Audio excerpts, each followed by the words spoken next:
All right, I would like to bring the meeting to order. We are glad to have everyone here. We have one more board member that we are expecting, but we're going to have all the visitors that are joining us today. As we are moving through the agenda, we do have some handouts that, as we get to different items in the agenda, we'll share them with you. We may not have enough for everyone, but we're close, we think. So, the first thing on our order of business today is consideration of agenda amendments. Do I have any amendments to the agenda? Barbara, I would like to move the audit committee report up earlier in the agenda, if that's something we can do. I mean, I've been sort of out of the loop, and I think I would like to discuss that more. And actually, I had put it down to do an amendment to, we had talked at our work session about adding a piece to the agenda for committee reports. Mm-hmm. Right now, our audit committee is the only committee we have, right. But, and that would move it up under the director's report. Right. Tom will do his report first, and then we would do committee reports. So if that can be one suggestion for Well, the... is there a chance to do the audit report before his report, because then he can comment on that again with his report? I would be fine with that. Are you okay with that? Okay. Okay. Well, we'll move it so that it's before they. Thanks. Okay. The other thing, I have amendments to the agenda. For the consent agenda, we do have the minutes from the August 23rd meeting and the September 27th meeting. So I'd like to add those to the consent agenda. Any other amendments to the agenda? We just received those last night or Yes, whenever it was. afternoon, yeah. I have not even opened them up yet. Oh, okay. So this is Okay. the first time I've seen them, so. So would you rather they be not in the consent agenda? Not Just for part of this the meeting. agenda? Right. Okay, okay. We can do that. Why Just don't to we? clarify, did you say part of the agenda, or do you want to delay them until, Delay. she's asking to delay them until the next? For another meeting? Right. Okay, okay. Well, we can do that too. So, but you do have copies of them, so. Right, yeah. Okay, good. Okay, so we will delay those then. Yeah, and I thank Tom for being able to print those out for us on, kind of short turnaround there. Okay. Any other agenda adjustments? Do I have a motion? Just very quickly, if there is a desire among the members to take a tour of the relocated space, if more than two of us plan to go, we'll need to recess this meeting, reconvene at 433 12th Street, and then we can adjourn from there. Okay. So that is an option, yes. Are we discussing the electronic participation as part of the bylaws discussion? Yes, Okay, yes. thank you. Okay. And committees as well, or like? Yes, yes, that's all part of the bylaws discussion. All right. Do I have a motion to make the adjustments to the agenda? So moved. All right. Second. Second. All those in favor? All right. Aye. All opposed? So moved. Okay. Well, we're glad you're here. We're glad you're here. I was brave. All right, so let's take the next thing on the agenda is to look at our consent agenda. We technically only have two items on the consent agenda. The acceptance of September 23rd board report and the acceptance of the September 23 warrants. Do I have a motion to accept the consent agenda? I make a motion to accept. Okay. Do I have a second? Second. All right. Could we ask a question at this point about? Yes. I'm just curious, I still don't see any income from King and Queen year to date. Do we have an update on that? Yes, they have made their first quarter payment. It was received yesterday, I believe, but it's not in the report because the report is through the end of September. So Thank you. Any other questions, discussion? I just have a quick question. So there were no warrants past September 19th? That was it? Correct.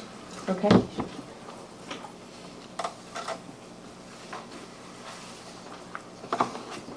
Any other discussion? Are we ready to call for the vote? All right, all in favor of accepting the consent agenda? Say aye. Aye. All opposed? It has passed. All right. Next on our agenda is time for our citizens to speak. And we will continue with 3 minutes, 3-minute time period for each person to speak. And, thank you. And our goal is that anyone who would like to speak, we would like to allow you to. We will try very hard to make sure we get everybody in. So we do really appreciate having our citizens here. We appreciate you having that kind of dedication to our library to feel strongly enough to be here and to comment on what's going on. So we do appreciate it. All right. I will start with the cards that we have here. First person I have here is Sharon Landry.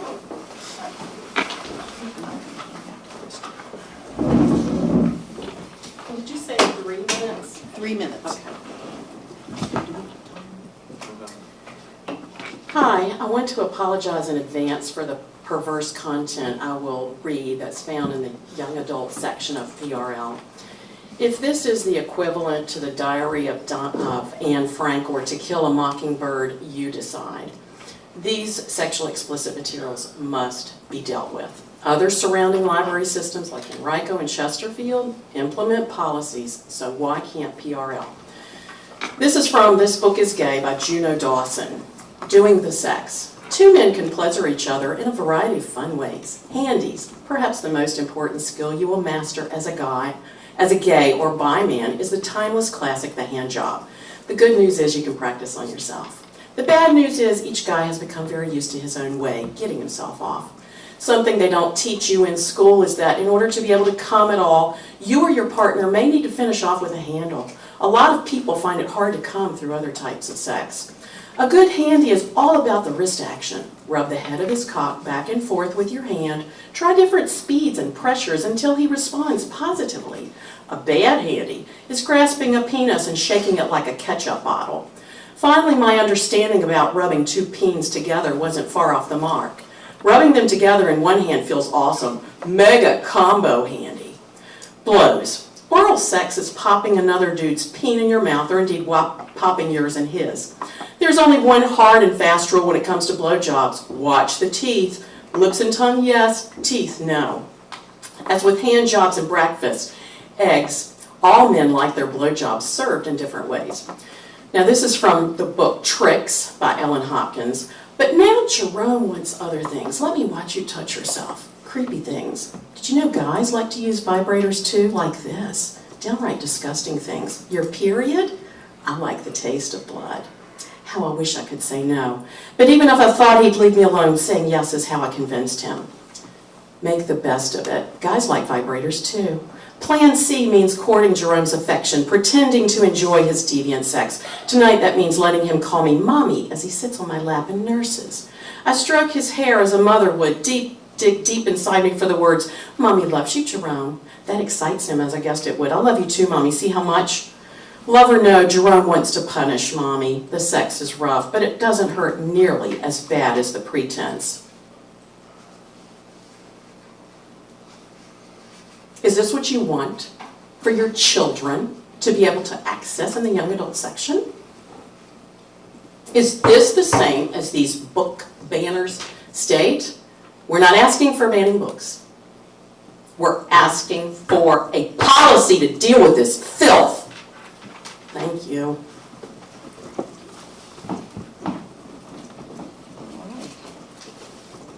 Next is Mary Crook.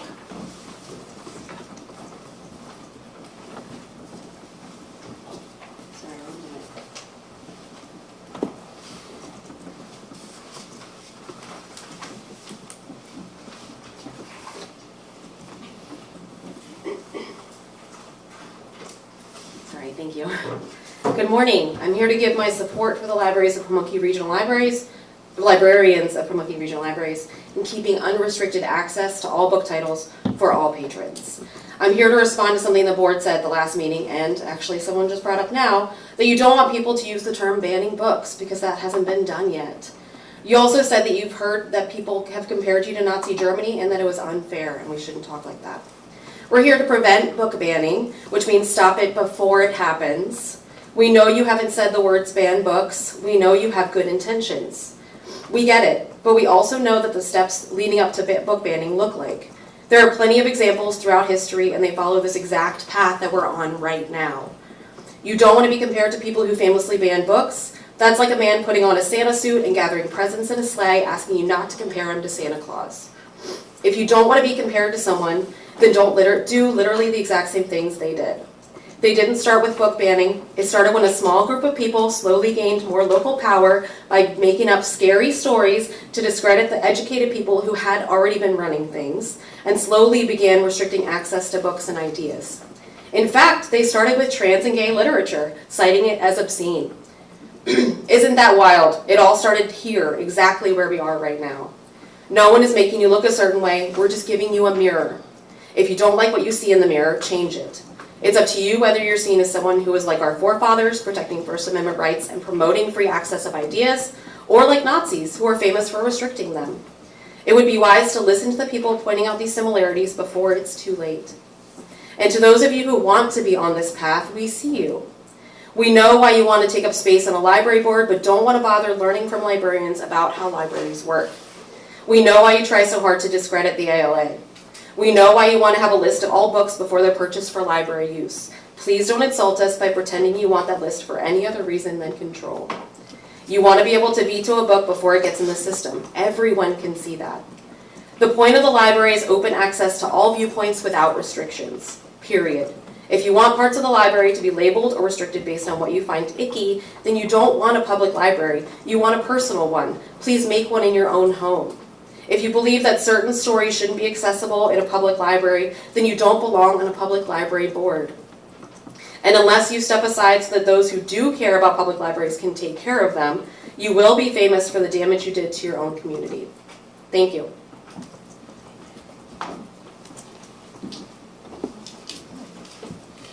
Next person is Dorothy Wassenberg. Thank you for hearing me once again. I just listened to what Ms. Cook had to say, and frankly, I find it appalling that she finds this okay to have these offensive books in the libraries, as I'm going to say.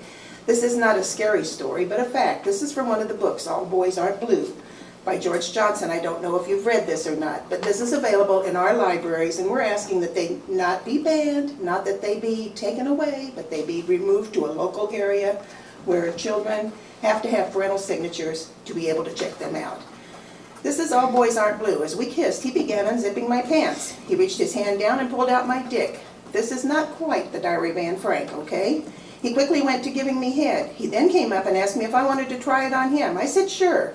I began and he said, watch your teeth. He didn't know I was a virgin and I did my best to act dominant, like my favorite porn star. His body felt great in my mouth. I came up after a while and kissed him again.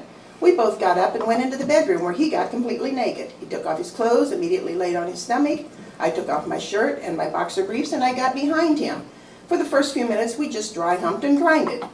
I was behind him with my stomach on his back as we kissed. After a few minutes of fun and games, he got up and went to his nightstand, where he pulled out a condom and some lubricant. He then laid down on his stomach. I knew what I had to do, even if I had never done it before. I had one point of reference, though. That was the 7+ years of watching pornography from my youth. Although the porn was heterosexual, it was enough of a reference point for me to get the job done. I remember the condom was blue, flavored like cotton candy. Some of these things I'm amazed at, personally. I put lube on and got him on his knees and began to slide into him from behind. I tried not to force it because I imagined it would be painful. I didn't want it to be painful, so I eased in slowly until I heard him moan. As we moved, I could tell he was excited. I was too. I finally came and let out a loud moan. I pulled out of him, kissed him while he masturbated, and then he continued. This is the type of stuff that I'm asking that we remove from the shelves where our young children are able to access the books in the library. Put them in a separate location. I know it's a public library, but if any of you have children or grandchildren, and I even have great-grandchildren that I take to the library who enjoy reading, they don't even have television in their house because they enjoy reading. The books are available for everyone. I know they won't check out these books, but many children don't have the parental guidance that my grandchildren do.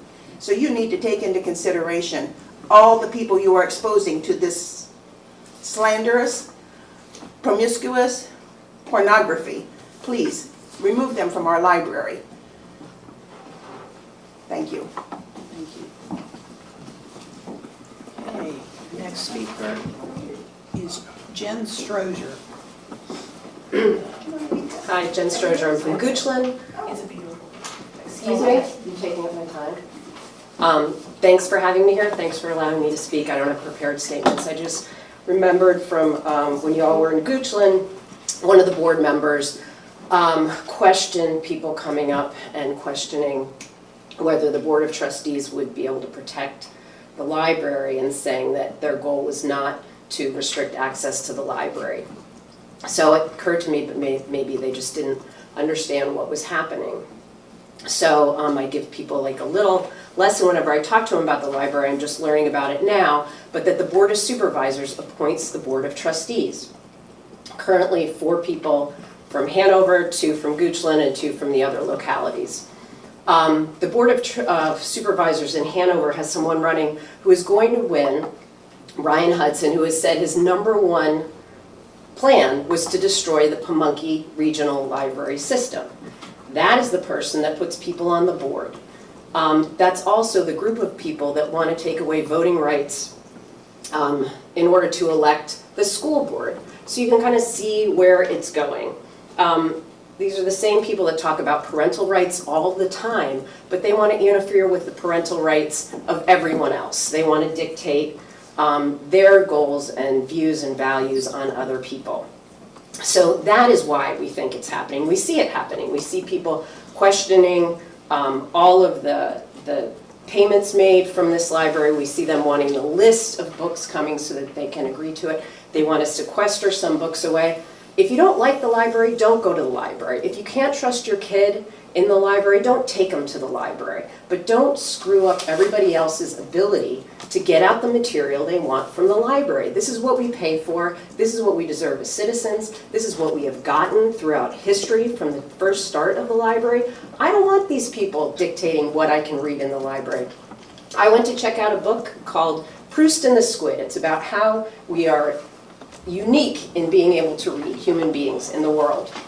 They didn't have it at the Goochland Library. They had to borrow it from another library system. If you guys destroy this system, I can't look at that book. There's no pornography in it by anybody's standards. But I won't be able to check out that book if you guys have your way, most of you. Thank you. Are there any other speakers from the citizens? Thank you. In that case, we are ready to move on. The next item on our agenda will be the committee reports. And as I said, right now, the only committee that we have that is functioning right now is our audit. We have a special audit committee. And so, I guess I'm out of time. You got your 3 minutes? I got my 3 minutes, there we go. You're doing a good job. Okay.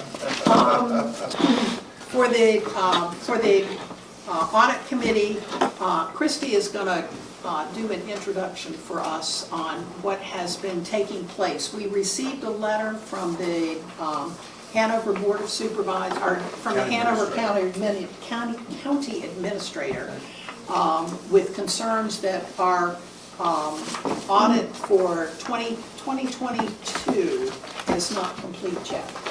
And so we have been, and I already have a copy of that, so we have been working. This committee was formed through the bylaws. The chairman does have the ability to form a committee if a need arises, and so I felt that we needed to have a committee. On that committee, we have Christy, we have Barbara Sloan, and we have Mary.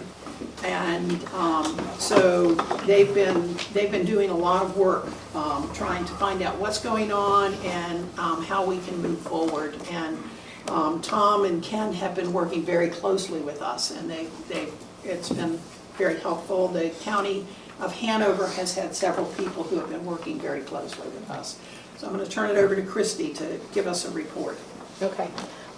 So there have been a lot of meetings going on in the last month regarding the audit, and so I tried to give a timeline of what those meetings have been.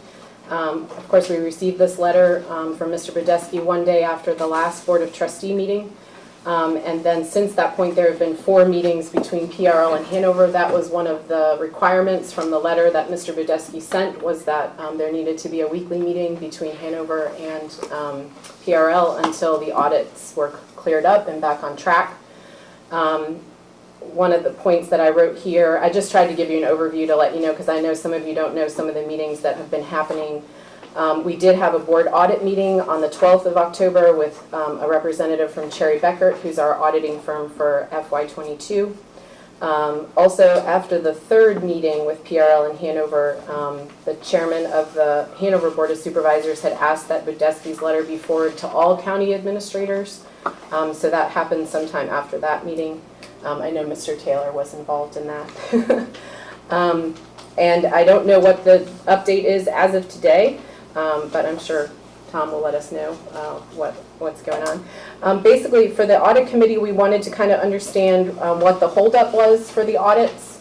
And we have different perspectives here. We've obviously heard from PRL staff, their perspective. We've heard from Cherry Beckert, the auditor, has kind of given us their perspective. And Hanover County has also shared their perspective. And this is just a compilation of things that have been told to us in these various meetings that are on the timeline at the top. Just to note, there is an auditor change between FY22 and FY23, moving from Cherry Beckert to BB Mayers. And I've tried to lay out there there are differences between fiscal year 22, which ended on June 30th, 2022. That audit is almost a year late, and then FY23 just trying to catch up and get back on track with that audit so we can have that completed by the end of the year, which is usually our target date for completing audits or early into the next year. So there have been many reasons given by PRL staff. I won't go through all of those, but these are the things that I've picked up in meetings we've had and conversations we've had about why things are running late. Again, Cherry Beckert has their own perspective on that. Hanover County has their own perspective on that. Some of the points that I just wanted to point out is that traditionally PRL does budget between $13,000 and $14,000 a year for audits. That original contract that was with Cherry Beckert for the FY22 audit has expired as of May or June 2023. So that means any work that we're doing now to complete the audit is going to be an extra cost for Pamunkey Regional Library, and it's unclear yet what that cost is going to be for this delay in the audit. And then another thing that Mr. Shepley had just mentioned is that state aid is being held until the audit is finished for FY22. So I tried to combine just some ideas with moving forward. I know the first thing is that the Hanover Finance Committee, those are members of the Board of Supervisors, are meeting on November 1st, and I know there's a desire to try to see some things completed by then. Also, just the suggestion that we should have audit updates become a standard part of the library director's report. As I looked back over minutes from the last number of months, there was no mention of the audit, no mention to the board that things were delayed or running behind, and I think that just needs to become a standard part of the library director's report. Also, the Finance Committee that we're hoping to form today needs to understand the timeline and oversee PRL's adherence to it and be more involved from the board level so that we don't get these kind of letters in the future. Through this process, there have been a couple of suggestions for potential resources for PRL that would help them to stay on schedule in the future. One point was possibly having a CPA on staff. All of the other entities that Hanover County works with, like the regional jail, for example, they all have a CPA on staff who has some more training. So that's a suggestion. There was a suggestion to have a consultant come in to help with the audits. There was also a suggestion to have financial statement preparation to be done by a company, and Mr. Shepley actually got a quote from Cherry where it would be an additional $13,500 for them to do that. but at least that's in the mix as a possible option. And then another point is just to achieve clarity on the ideal timeline for PRL. Mr. Badesky stated in his letter that those audits are due 5 months after the end of the fiscal year, which would be the end of November. And as I said, traditionally, ours have been finished December or January. So just kind of understanding what the best timeline is so that we can help. And Hanover County has indicated that they would be willing to help us work on a timeline for all their entities so that we can kind of keep track moving forward. And Hanover Finance has also suggested that we could ask the auditor, PB Mares, to speak with the library board prior to the start of the FY24 audit and just give us some more information about timelines and things like that so we can be more aware and kind of not be caught off guard. So this was just my attempt to pull a bunch of information together from a number of different meetings and try to kind of present things from my perspective. So. And I know Jim Taylor had asked if he could address this also. Could I ask a question? Yes, sir. I'm going to mispronounce the Cherry Becker, is that pronounced? Okay. Or maybe Mr. Taylor can answer this. Is the, of course, we've always, in the past, we've used the county's auditor. Is the county going to use Cherry Becker next year? No. Why did they choose not to use Cherry Becker? There is a change, yeah. I'm sorry, my voice is a little hoarse today. So was mine. I'm fighting something. But for the record, I'm Jim Continuity. Taylor, Deputy County Administrator from Hanover County, and I think that was an excellent summary of Yes, the it issue. I appreciate some of you, I know, have been spending some time on this here recently, and so I really appreciate that. I just wanted to provide some perspective to this, and I know Tom Shepley probably will have some things to say as well. I guess first of all, I was a little surprised and disappointed to hear that this was running so late. I know sometimes things can be running a little bit late, but this one is beyond kind of what we would expect. I think there were many factors which contributed to this. One of them was the change in auditors, and so the library can take advantage of Hanover County's contracts for services like auditors, and so they've done that in the past. We did make a change from FY22 to FY23. My sense is that once the schedule slips, it's sometimes difficult to get that back on track because the auditors have so many projects that they're working on, and if they don't work within the timeline that they've established for it, then it can be difficult for them to kind of come back around to you. So I think that might have been one of the factors. I will say, though, that I do appreciate Director Shepley and his staff for making this a priority. The county administrator from Hanover sent a letter basically saying, please focus on this, please get it done, and they have stepped up and done so, especially in the last 30 days or so.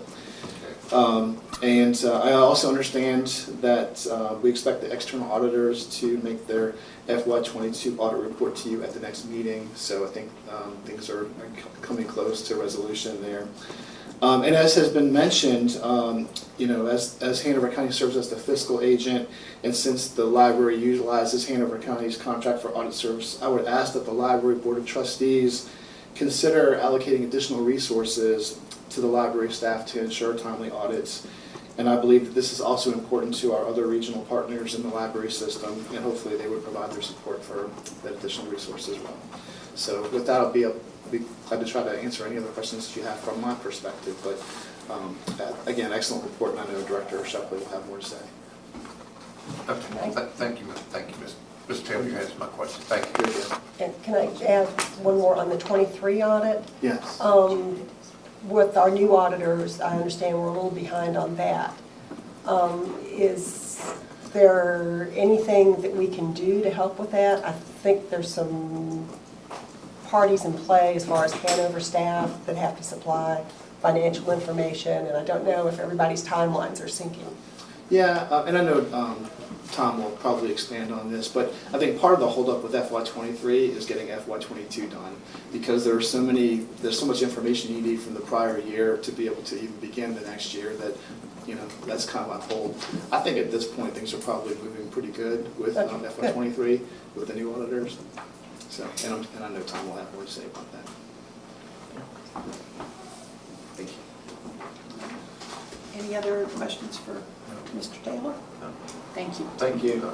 Tom? And thank you, Chris. Sure. Thanks.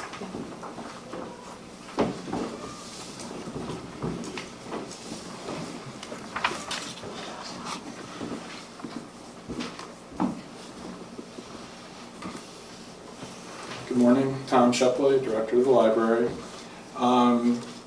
The summary of events or bullet points is very accurate. I can tell you that we as staff were It's not me. Shoot, I am sorry it is me. Sorry. We're working very hard on the 22 audit before the creation of the audit committee, trying to get things finished up. Our audit has been more or less complete for quite a while. Our numbers have not changed. We've had a difficult time getting the statements accepted with Cherry, and I think some of that is timing and how they staff and all of that. Last Friday, the audit partner that was reviewing it, they accepted the statements. We've updated things like there's a legal letter where our county attorney confirms what, if any, litigation we are involved with. There is none, just for the record. But there are other updates. They review minutes up to the date of issuance, so we've provided those. There are questions that we are waiting for Cherry to provide us that we'll have to respond to before they're going to be able to issue the statements. Haven't seen those, so I can't really speak to that. Mr. Reinhardt, who was here at the work session, had previous engagement, so he was not available. Had they been able to issue to be here today anyway, which is not really a surprise. I do believe that issuance is imminent in the next few days. I suspect we don't have the questions from Mr. Reinhardt because of the other obligations. That's kind of the way that goes. There is a lot of timing with all of this, and we have talked about that. There are pieces of information as we're moving forward, with the 23 audit that we don't have at this point in time. Guessing that maybe past the end of the month, early into November, we probably will get that information. But yeah, we don't have everything we need. As of this morning, we have responded to all of the questions, with the exception of a couple from mayors that we need to provide. Ken has created a draft version of the statements with what he has to work with. So there's kind of, things sort of red light, yellow light, green light, things that we know, like our numbers are good, things about the VRS pension obligation, other post-employment benefits, that's kind of in the red section that needs to be updated. So we've kind of gotten where we can get back to at this point in time. I would say that Maris has been pretty responsive for us so far as we've had time to work on things. We have really focused on 22 on finishing with Cherry. So I think that's pretty much what I have. I guess I would say ideally we'll have an issuance date. I would like to think that it would still be in October. I'm not sure if that will work. And that they can come and present at the next board meeting, which would be in December at this point, unless you wanted to do something different to meet with them sooner. The issuance date is not going to change from that, as far as I know. Any questions for Tom? Mr. Taylor asked the board to look at allocating resources to help with the 23, and then moving forward, what in your mind could we do from a funding to provide the resources to your staff to help? I would say that, we would welcome having additional, help, expertise on this. We're not accountants. Sure. So that would be fine. The one thing that I don't have is, I don't really have a viable plan forward, to say, well, this is what we should do. I don't know if you want to try to plug that number, with what we got from Cherry as a budget figure. We can add that back into the budget, and then we can figure out what we can do to use those dollars appropriately moving forward. I don't think that there's really an opportunity, like with the 23 audit, to do anything different. I think if you're going to have to try to procure, outside assistance, that's only going to delay us from just getting it done. So, that's kind of my intention for 23. But moving ahead, that would give us time to figure out what some of those options are. Sorry, I don't remember if that was in the notes from the committee, but I believe it was 13,500 is what Cherry offered as a figure, and I have nothing to compare it to at this point in time. I've contacted somebody that we were given as a referral to learn more about what services they offer and what that might cost to work with someone else. But What would that bring the overall audit expense to? it would nearly double it. It would make it between $25,000 and $30,000. That's probably not out of line. Yeah. As a consultant, that is the board, correct?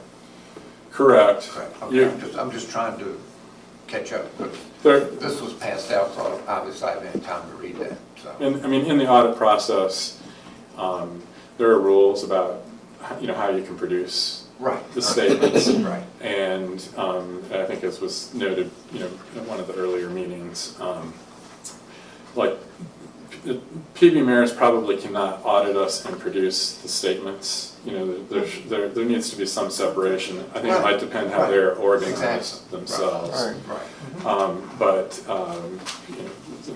they don't want you to be sort of shopping for opinions on what you're doing with, so you find an auditor who agrees with what you're doing instead of working with whoever you're contracted with. That's some of the sort of checks and balances with all of that. So that's why I just think it's going to be too much to help us in the next, I would say 60 days, perhaps, with the 2023 audit. But yeah, we can certainly add that in if that's the board's wish. So the question, Tom, is do you have a good understanding of what your schedule is to deliver the 2023 audit? Do you have a drop dead date that mayors knows when you want it done, so that you can meet that and then maybe answer his question, saying what can we do to help you meet that deadline? Moving the deadline is really not helpful to us, as we're responsible for the fiduciary responsibility of this funding, right? And I feel like I am not there. I don't have enough information in the time frame to feel comfortable of even sitting in this seat. I think the public can say, what are you doing?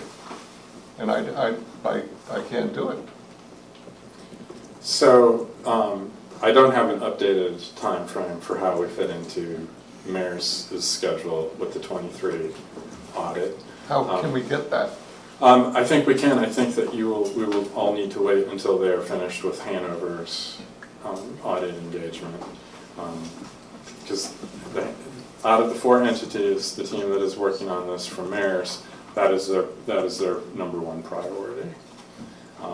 And they're trying to have the counties done at the end of October, at least generally speaking. So yeah, and that's part of the sort of shifting sands here, is that this isn't like an exclusive engagement. It's based upon time that they're, if they're not working on Hanover, they're trying to work on the jail, the schools, or the library. And that is how that generally works. I guess you can sort of pick a drop dead date, but it is subject to a lot of different things that will happen. Jim, can you help us with a drop dead date? I mean, because we are caught, all right, again, in my position, when I sign an oath, this is certainly not allowing me to be truthful to the public. Right. Jim? Yeah, sure. So regarding the schedule for FY '23, since you have an audit committee, I think it'd be appropriate to refer that to your committee to then come back to you to report the plan. I do think that, you know, I'm not as concerned about FY '23 as I was at this point about FY '22. So we'll get that completed. We'll move on from that. You have new auditors now, and I think it's a new opportunity. So we'd be glad to provide the schedule to you. I think working through your committee again, I think is probably Okay. the best way to All right, that'd be accomplish good. that. We'll start there.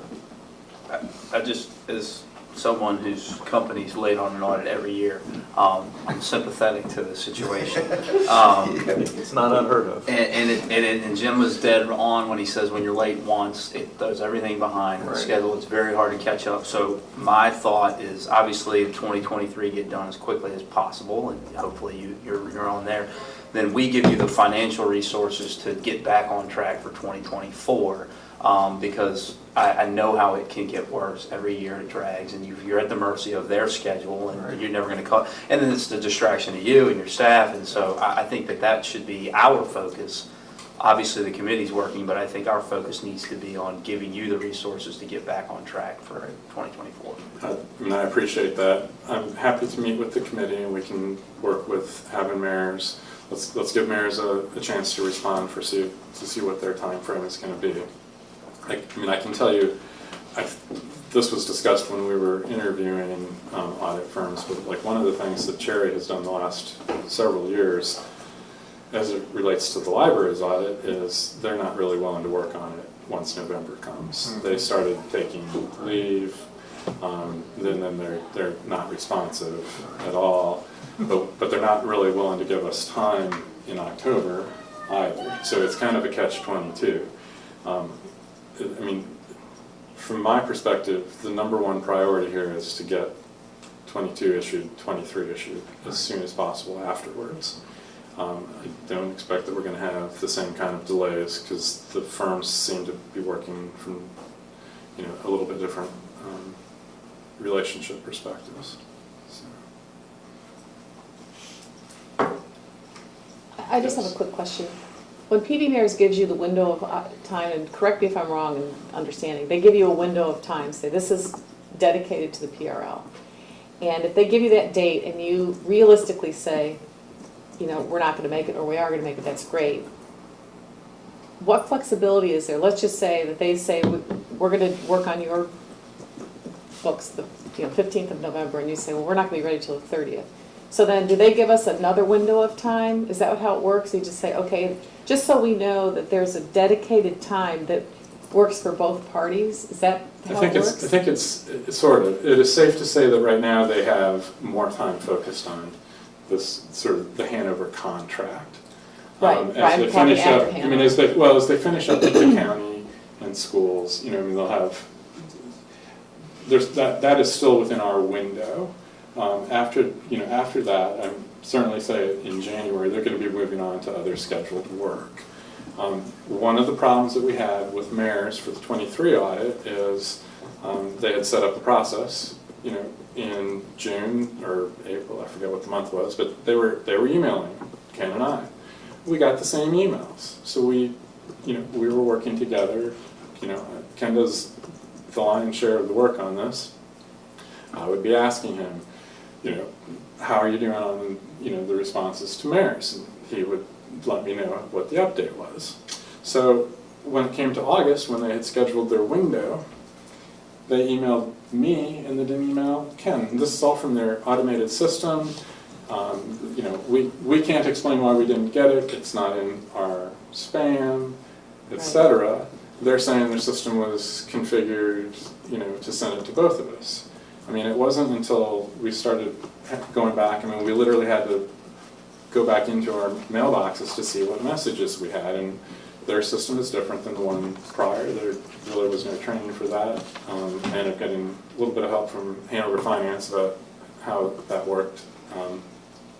But I don't really have a good answer for you on that one. If we didn't get the communication to know that was the window, and again, I'm checking with Ken. I'm like, are you getting are you getting these questions? Are you keeping up with that? And he's like, I haven't heard from them. Right, I just didn't know So, the flexibility, because I'm not familiar with it. yeah, If they're willing to say, okay, well, PRL, we've given you this slot, and you realistically can't make it, so we're gonna give you, well, they tell you, we'll give you this slot, and maybe pop somebody else in there, and then you can say, okay, I know what slot I have to work toward.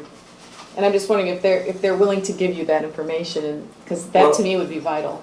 I believe that when and we're trying to, I'm really focused again, let's get 22 right, fixed, I right? understand, I understand. Because that will no doubt trigger some new PBCs, but that will be a Right. time window to say, let's create a schedule here that we can work with to get it done.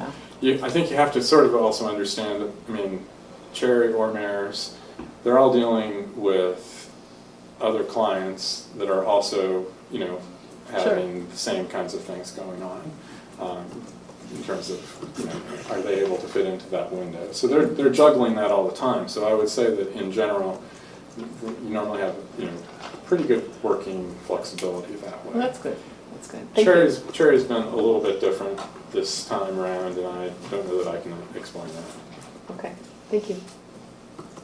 Anything?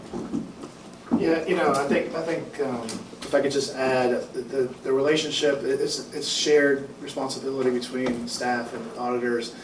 And I think given the dynamics of one firm, which is kind of ending the relationship that they have with Hanover and the library, and then a new firm coming on beginning the relationship, I think there's going to be some different dynamics there.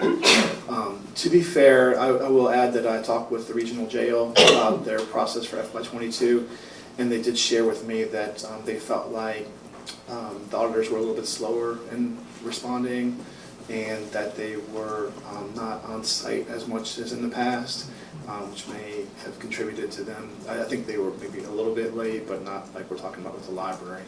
So that's helpful for what it's worth. I think there were a lot of factors. The library had a successful audit for years and years and years, and then all of a sudden we get to FY22 and like, what's going on? But my understanding is that there were some changes that we needed to understand and work through, like lease space was something that was different this year, and there may have been some other kind of new factors to the audit, which just kind of contributed to where we are today. And Ms. Taylor, and also be nice to hear you say for the folks that are here that we've always had a clear audit, correct? It's my understanding, yeah, I don't think there's been any issues in the past with any audits. Yeah, I mean, I know we've got hiccups here, but we're not finding anything that is out of line with the audit. We wouldn't expect that. Thank you, sir. This year. So just to clarify for someone who's not familiar, what does a clear audit mean?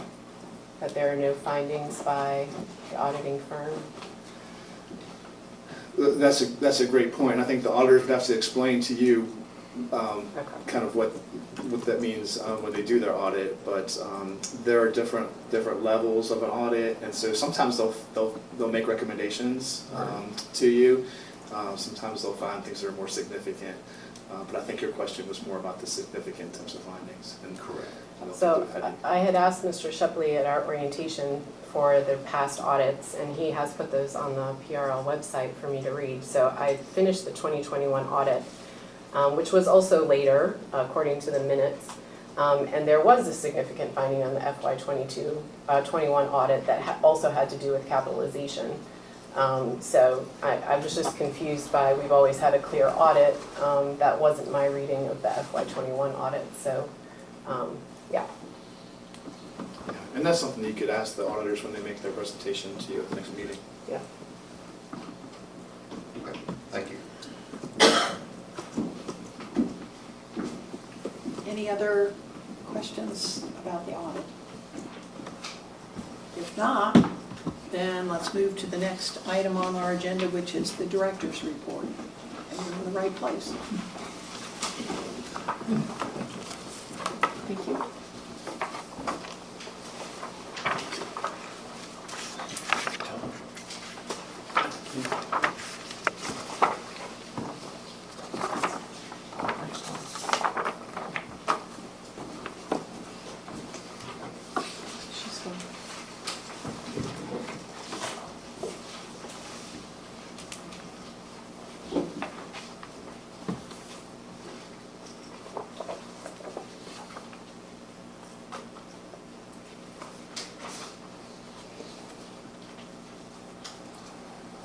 Sorry, just making a note on Ms. Schumacher's comment there. Just, initially saying, it has been a busier month. We had the work session. We have also had the weekly meetings with regarding the audit, as well as, putting in extra time and effort to try to make sure that the audits are both moving forward. I think we've shared all of the information there in the paragraphs about the audit. We've created some explanations to the questions that were asked by a couple of the board members relating to the 2025 budget. I've got information when we discuss the budget to give you about those. In the end, we've basically gone back through the budget to update several things, since it's almost a quarter of the year later from when that was created. So we'll go over that when we get there here in a little bit. Some of the changes, particularly with health insurance and state aid. We are here in West Point. The relocation work has continued. We're working kind of a little bit on signage the last couple of weeks. I understand that our branch staff have had a tour at their last meeting. That project is progressing. And I also sent in email the backup documentation for the funding request to West Point. So that's been taken care of. King and Queen, moving on. So they have paid their first quarter payment. That was just recently hitting the bank account. They have hired Erin Lazar as their Director of Community Programs and Tourism. She and I have set up a meeting for tomorrow to start some discussions about how that might work. I spoke with the board chair earlier this week, just kind of went over a number of the things with King and Queen, some of these options that probably will help the library board in terms of moving through this. So we'll be sharing some more information about that later on, and I'll make some decisions about that. I'm hopeful that they will have somewhat a plan now that they have staff in place. Did they have a second person starting yet? Not yet. I haven't heard. Okay. So anyway, that will be good to have more info and hopefully sort of to target that soft landing date so that we're not continuing to provide services and management of the library any later than they need us to. The Montpelier project, that has continued to move along. They are coming in pretty close to having the building dried in. They have a goal here for, I think, late November, early December to have that done. We met with the design staff last week. County staff were there as well, just to review the interior finishes, carpet, flooring, paint, wall treatments, all that stuff. So that went pretty well.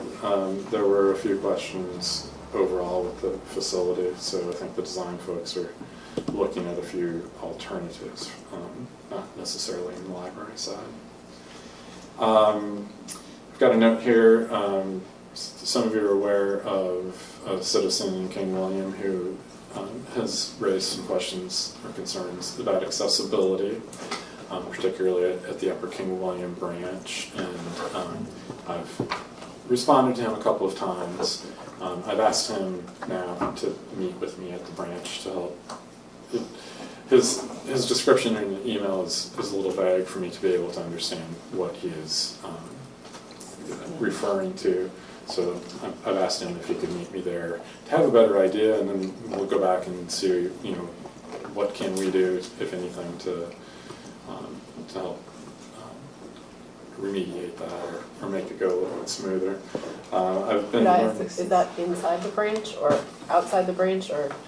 He has expressed concerns about both. About both. Mhm. So, the landlord is responsible for the exterior, and we've shared that information with them previously. I think that they have taken some action regarding the parking lot. Part of all of this is ADA is, a long-standing document or set of laws, and it has changed over the years. And some things change, and if your building was built before that, it may just be what it is. You would have to make a decision on that. Other things need to be kept up differently.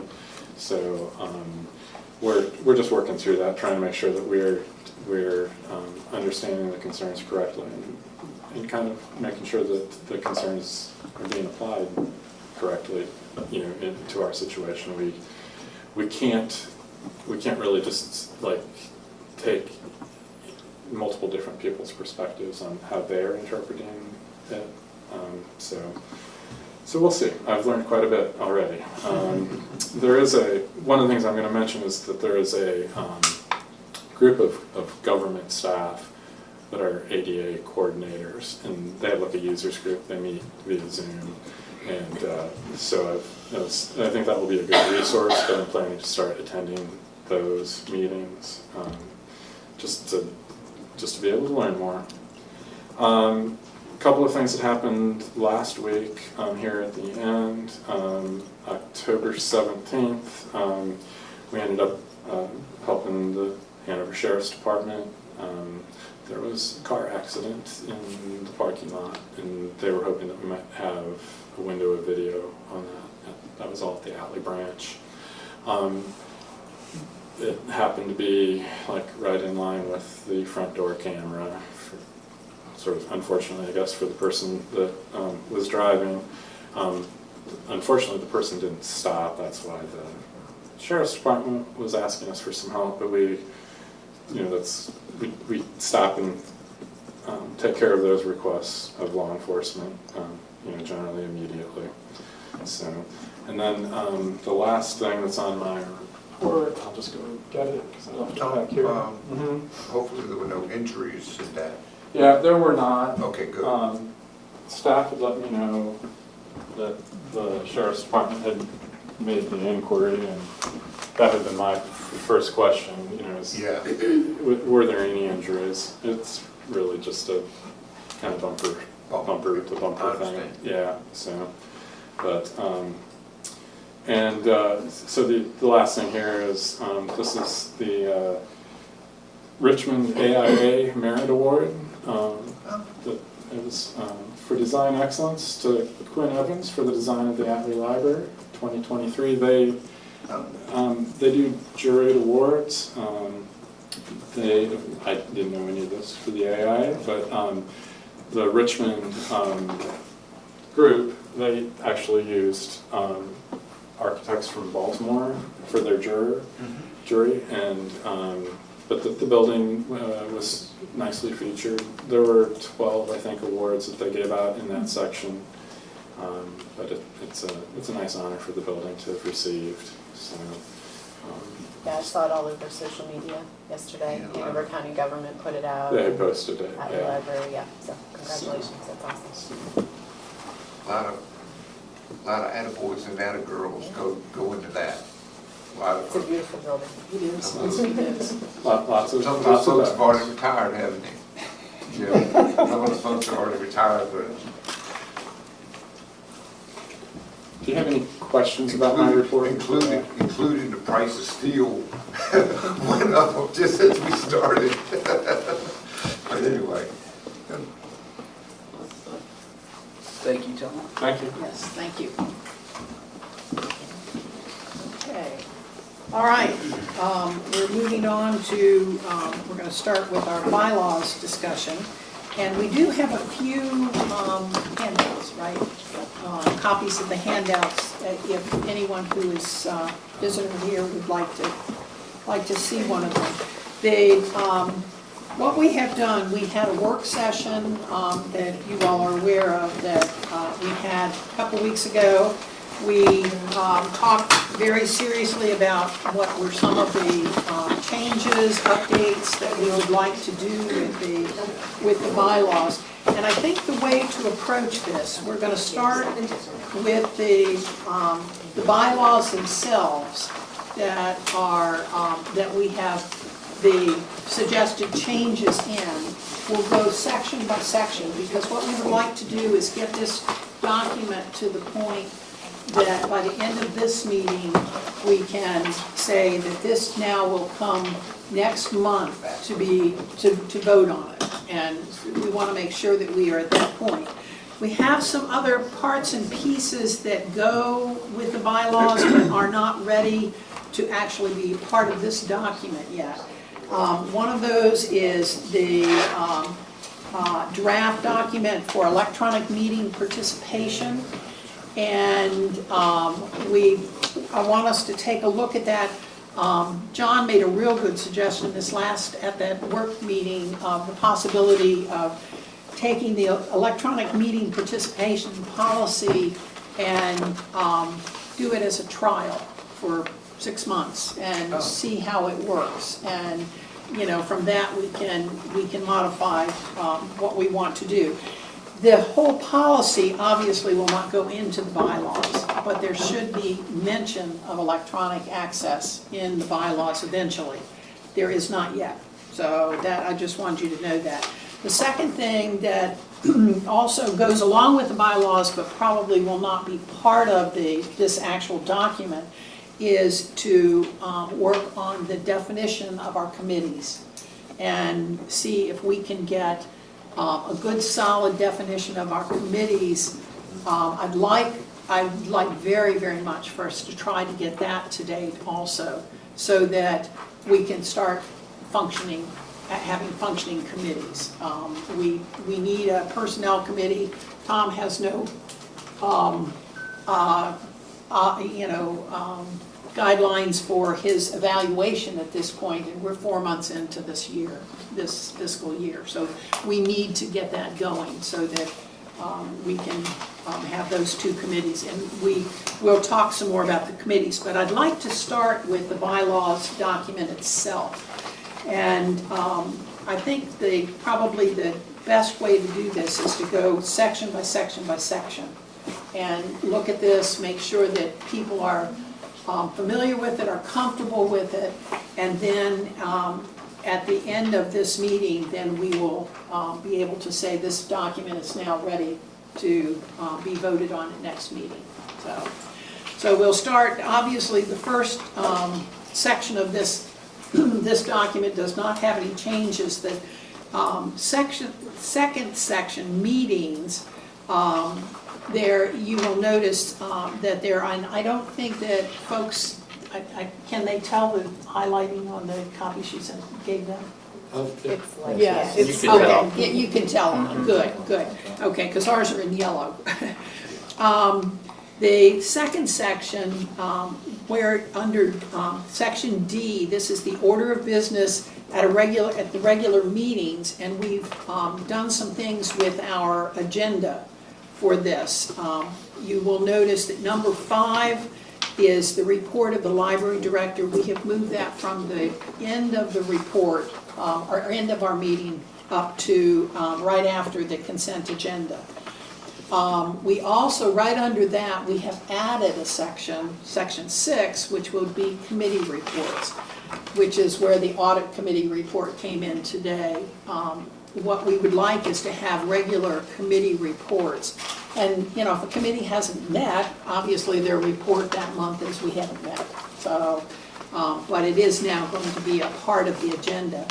And then we changed E on here, just added the word modified. We're not using the straight Roberts rules, but modified Roberts rules, which was suggested by Dennis, that, these are, Walter, I'm sorry, who's our attorney, that, so that we know that we want to follow protocol with how we conduct our meetings, but not, we don't have 100 people on our committees, so there are on our board, so therefore, we can do modified Robert's rules. Are there any comments, questions on this section? I just have a quick question about the minimum of 6 meetings. There had been discussion about, on the Goochland website, for whatever reason, it says we have a minimum of 9 meetings a year. I think that was Did it the used to be old- 9? Yeah, it used to be It 9. used to be 9, Yeah. and now it's 6. And are we happy with a minimum of 6? I mean, is that realistic?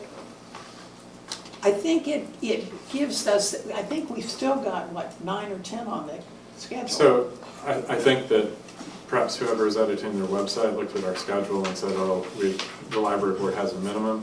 In the bylaws, I believe it's been.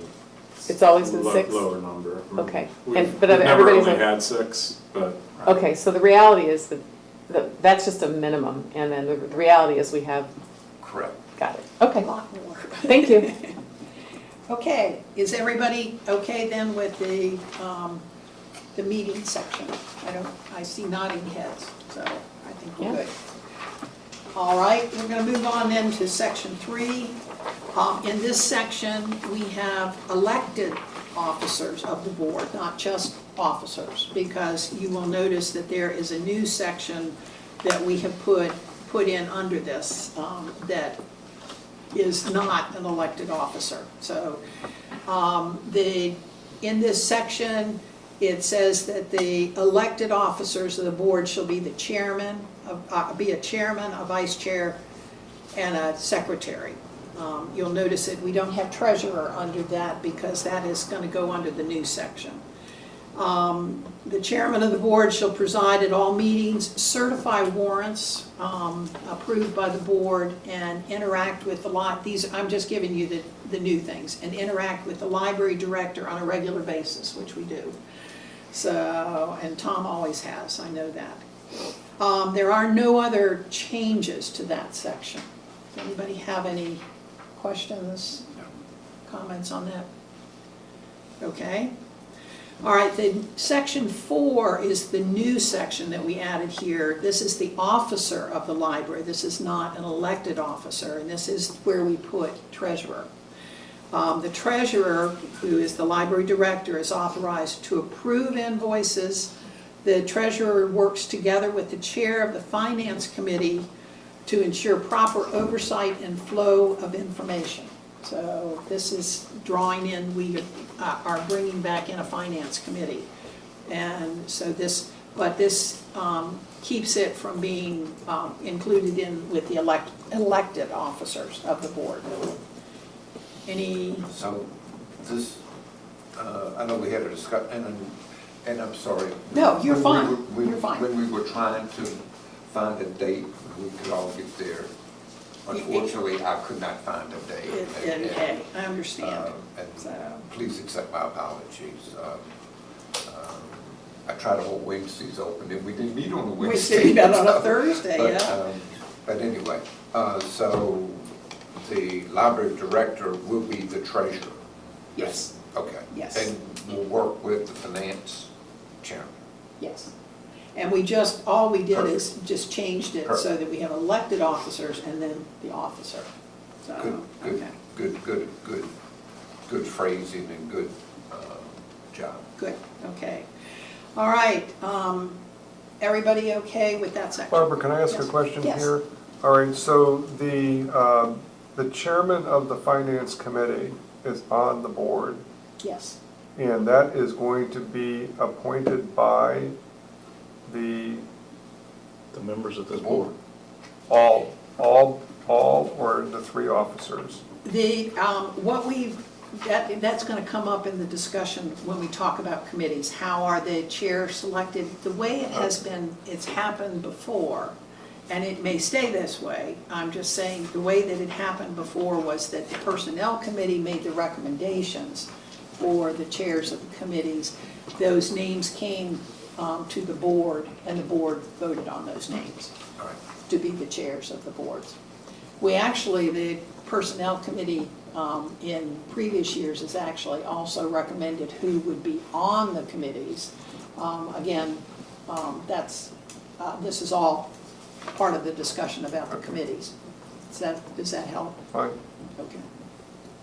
Any other questions? All right, on to the committees. The standing committee shall consist of at least, and we have added a finance committee and we have taken away the executive committee. And when we go into the committee, when we talk about committee responsibilities and so forth, there are some things that the executive committee was doing that we will need to decide where those fall, since they used to be with the executive committee. But we have two standing committees, and we have one appointed committee right now with the audit committee. Right, well, there'll always be an opportunity to have That's, ad hoc committees. that's, that- yeah, that from the come up. bylaws, yep, Right, that says that in here, so, okay. Okay. All right, any questions on that? All right, next section then is the general duties of the library board. We added the words "to govern" and support the regional library with without favor or prejudice on one branch or one political subdivision. Then B, to strive to ensure that adequate funds are available to meet the library system's requirements. And we took out to ascertain the need and seek to provide adequate funds. And then on C, we said to employ a capable, trained library director instead of librarian. And then on E, to oversee expenditures of the library funds instead of approved library funds. So, there's some more things on the other side too. All right. F, to work actively for the improvement of all libraries by keeping current on library legislation, not supporting library legislation. To become familiar, okay. Then J, to respectfully represent the citizens of their home county and the entire regional library service area. So the wording was changed on that one. Any comments, questions in that section? Okay. And these were ones that we didn't discuss at length at our work session meeting. These last two here, the general duties of the library board and the general duties of the library director. We talked about them, but not at length. We had talked a lot that day, so we kind of got to the point we weren't talking quite as much on these. Okay, we'll move on to section 7, which is general duties of the library director. We have some changes in here to direct the activities and training of the staff, which Tom does. So we've added that in there.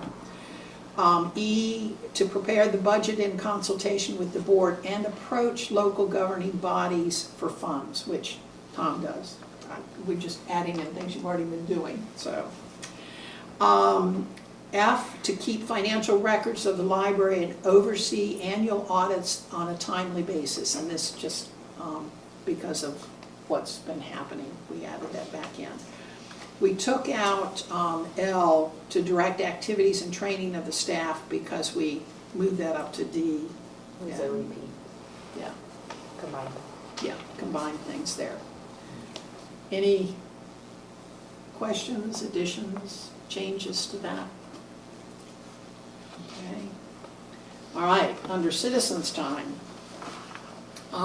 we have citizens' time as an opportunity for citizens to present comments and information to the board regarding any, and this is the change, matter within the scope of the board authority. We took out items item that is not on the agenda for that meeting. We added, any person who desires to speak will be asked to provide their name and county of residence, which we have been doing with our forms that you all fill out for us. B, during the citizens' time, we say that speakers shall be permitted to speak for up to 3 minutes, not 5 minutes. We would be here until midnight sometimes if we kept it. because we really would like very much for anyone who wants to speak to have the time to speak. We feel it's very important. We have, in the event that the number of citizens' comments should exceed the time allotted on the agenda for citizens' time, the chair may, 1, extend the citizens' time, or 2, request that the speakers return later in the meeting or at the next regular meeting of the board. So we reworded that so that it makes a little bit more sense. Okay, and yes. I have one thing that, if you've attended many meetings at the Board of Supervisors, they also have a thing where during citizens' time, the citizen address comments are to the entire board, not to an individual on the board. Which is the way it should be. Which is the way it should be, but it's not in here. It's not in here. Do you have some wording that you would like to recommend? No, because I can't say I was prepared to. So this wording for citizens' time is from what Hanover County Board of Supervisors does in their rules. The way that it's worded here is what Hanover County's Board of Supervisors does in their rules as provided by Mr. Martin. I don't know whether that's something that has to go in the rules or whether that's just... I can tell you that for Hanover, the practice has always been if a speaker starts to speak to an individual board member, the chair will remind the person to say the comments are to be directed to the entire body and not to individual members. Right. I would say 99% of individuals will modify their comments appropriately. Right. So you can include it in the rules, or if the library board is of agreement that that is the policy, the chair will likely do that, and it's a matter of whether or not you want that to be in the bylaws so that someone looking it up online knows that, or if they show up and start speaking and came to speak, for instance, they just wanted to tell Mr. O'Connor either what a wonderful or terrible job he was doing. There are other forums for that. So it can be done either way, but I have seen in practice, even if it isn't in the bylaws, most public bodies adhere to that. Any other comments about It's it? a really easy add, if you want to add it. Doesn't hurt to have it in the study. I think it doesn't. You could I just think write the one idea sentence at the end of A, Yeah, and just say citizen expected to address the board as a whole and not an individual. Be done there with you it. go. That way, Simple sentence. Thank you, Marty. That's pretty good. easy. I would just put it at the end of A.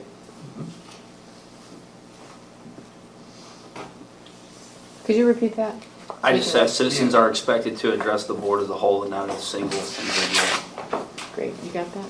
You got it? Yes, Christie's got it, I'm sure. Okay, do we need to, when they say person is expected to give their name and county of residence, do we need to indicate that they have to fill out a form, or is that just the process that is understood?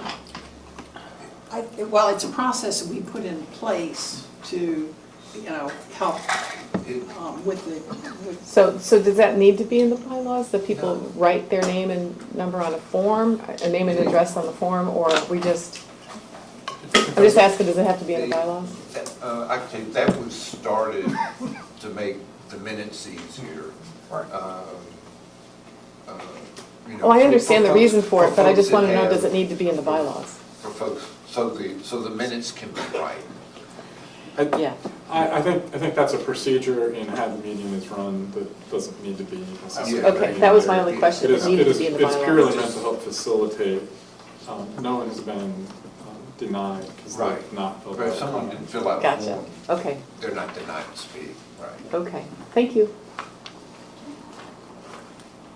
any other comments on this?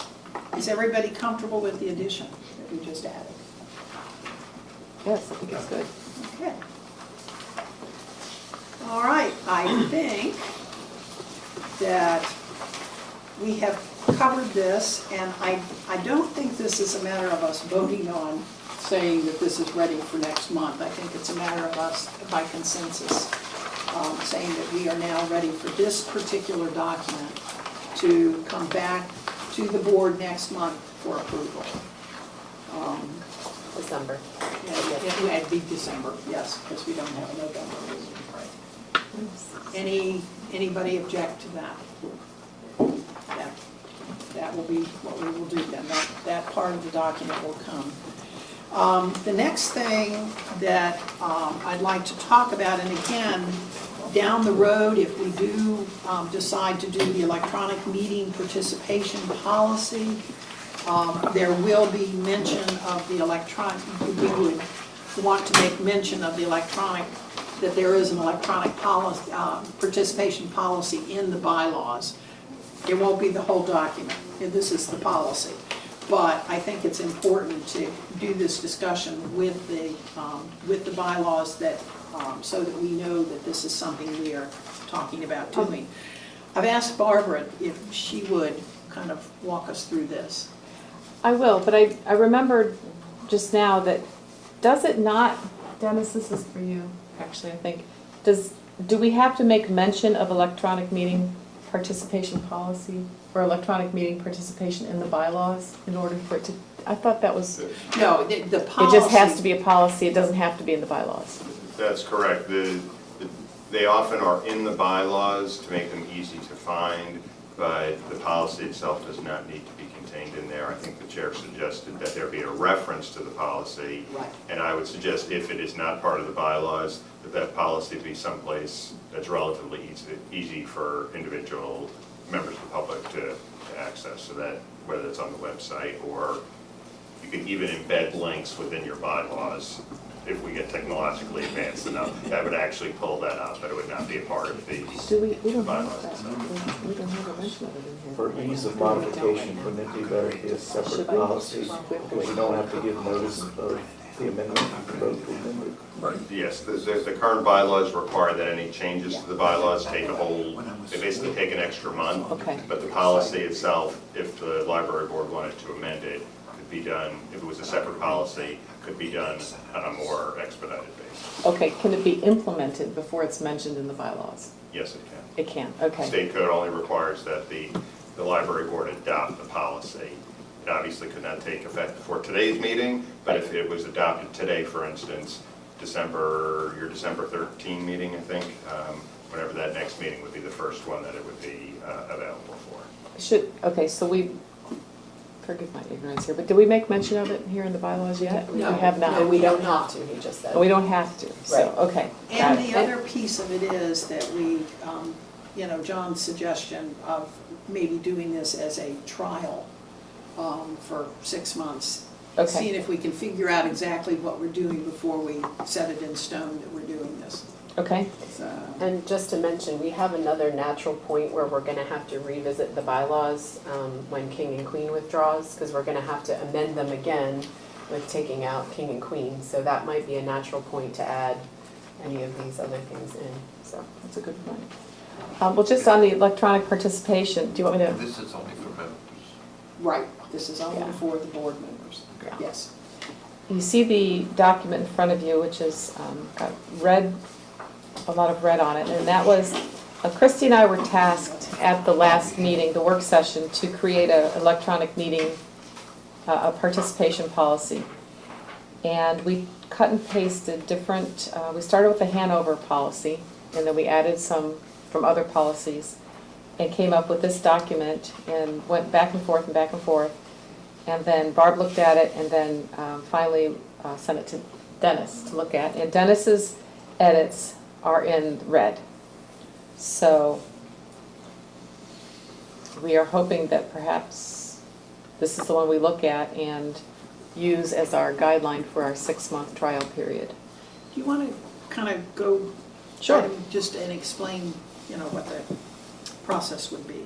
Well, the process is that the library board must be physically assembled and have a quorum present in order for this to, the person in the remote facility is not part of the quorum. That's important to know, although the person at the remote location can vote, but they cannot be a member of the quorum, so you have to have a quorum physically present. We do not request that the person at the remote location be in a public facility or of any sort. This is just there are pretty particular circumstances under which remote participation is approved by the board, but it has to be approved by the chairman. And we do make mention of if technological difficulties arise, the meeting shall not be delayed due to those difficulties. We just say, well, sorry, we tried, and the meeting moves on. And just, it's pretty, the rest of it is pretty self-explanatory. It's just an opportunity for when you have a problem, or you're sick, your kid is sick, you have something that you cannot get away from, that you can still participate in the meeting, which is what this is all about, is to encourage all of us to be able to be together as often as possible, to get everybody's voice on the board. So that's pretty much it. And there's a limited number of times when you can use this as a vehicle. Well, that's an interesting discussion, because we had originally had in here a 2-meeting or 25% of meetings cutoff. But, Dennis, maybe you can speak to this on item 4. Happy to. You may see a whole lot of red on there, and for the most part, that is really just an attempt to conform it to the way that state code is. And state code for remote participation has, over time, developed into this sort of 2-tiered approach, one of which is if you cannot attend either because of a personal medical issue, and then a few years ago they added medical issues of a family member. The thought behind that is that is, I'm going to call it an involuntary reason for you not to be able to participate. The personal ones are sort of I had a conflict, my car broke down, and I can't get there. Not a matter of I'm on my way driving, it's sort of like I don't have any transportation to get there on this particular day. The thought is there's some good public policy reasons to limit those, but if you have an individual who's dealing with a long-term mobility issue and they want to continue to participate, we don't want to prevent those individuals from happening. So state code specifically outlines that there is no limit, if it's a medical reason, for how many meetings you can participate remotely, but for the personal ones, there are those hard and fast caps. So this just reflects what is in state code. The 2 meetings and 25%, that's in state code as well, and so the unlimited medical excuse, I'll use that term, that's from there, and we want to make sure that that's a part of this as well, because we don't want the library board's policy to be left, to be that out of kilter with what the state code provides. Hope that helps. Could I ask a question quick? I know you've added here per calendar year. That's the way the state code is. That's state code, It's not okay, per fiscal year, it's per calendar Because we year. had thought fiscal year because that's how people serve, but if that's state code, that explains Yes. that. Thank you. And then you'll see there's some changes where you see, it used to say Board of Trustees, and I moved it to Library Board. That is just for internal consistency only. If you all wanted to make it Board of Trustees rather than the Library Board, that's fine. I just figured most folks know this as the Library Board, because there are other boards of trustees that are out there. So it either would be the Library Board of Trustees or the Library Board. But, and obviously the final version would not have the black line comments. Good. Thank you so much, Mr. Walter. All right, any other questions or comments about this? One of the suggestions I made during the work session was that the presiding officer of the meeting has to be physically present. It is difficult to preside over a meeting when you're remote. So if the chair needs to take advantage of this, the vice chair would need to chair the meeting. If both were not able to attend in person, then someone else would need to chair the meeting. I'd like to see us add that to the policy. Yeah. Okay, That would be tough. yes, it would be. At one point, I thought we had it in here. Okay. So added into number 1, yes. And do you have John, do you have a wording that you would like us to put for that? It could be as simple as the presiding officer must be physically present at the meeting. Got it.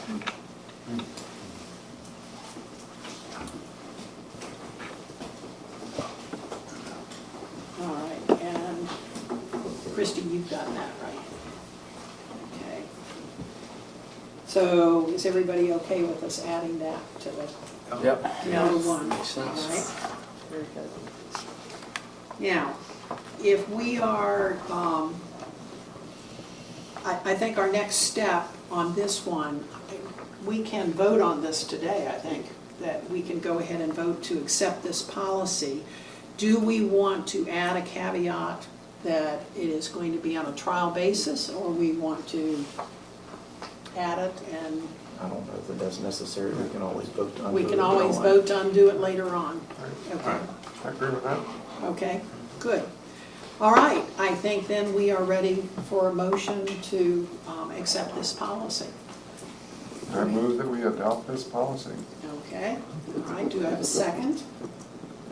Second. All right. Let's say that's some of the folks who worked on it so far. Any other comments, questions? Then, They did a nice job. yes, they've That's done my a lot. comment. A lot of good work on this.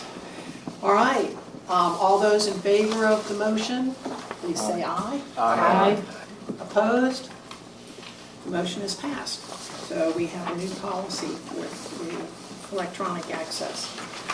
Okay, the third piece of information that I'd like us to really take a close look at is the two committees. And what we did is we took the information when we were in the work session, we had charts that we put up, and folks went around and put down what they felt were duties that should be assigned to the, actually at that point we actually had three committees because we had the executive committee up there also. The decision, to start off with, the decision was made that we are a small enough board, we really don't need an executive committee.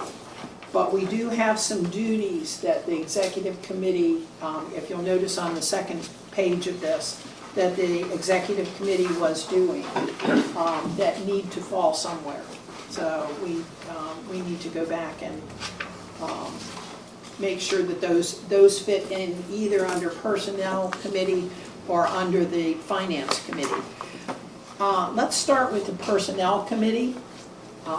We talked about the duties of the personnel committee. One of the major duties of personnel is the annual review process for the library director.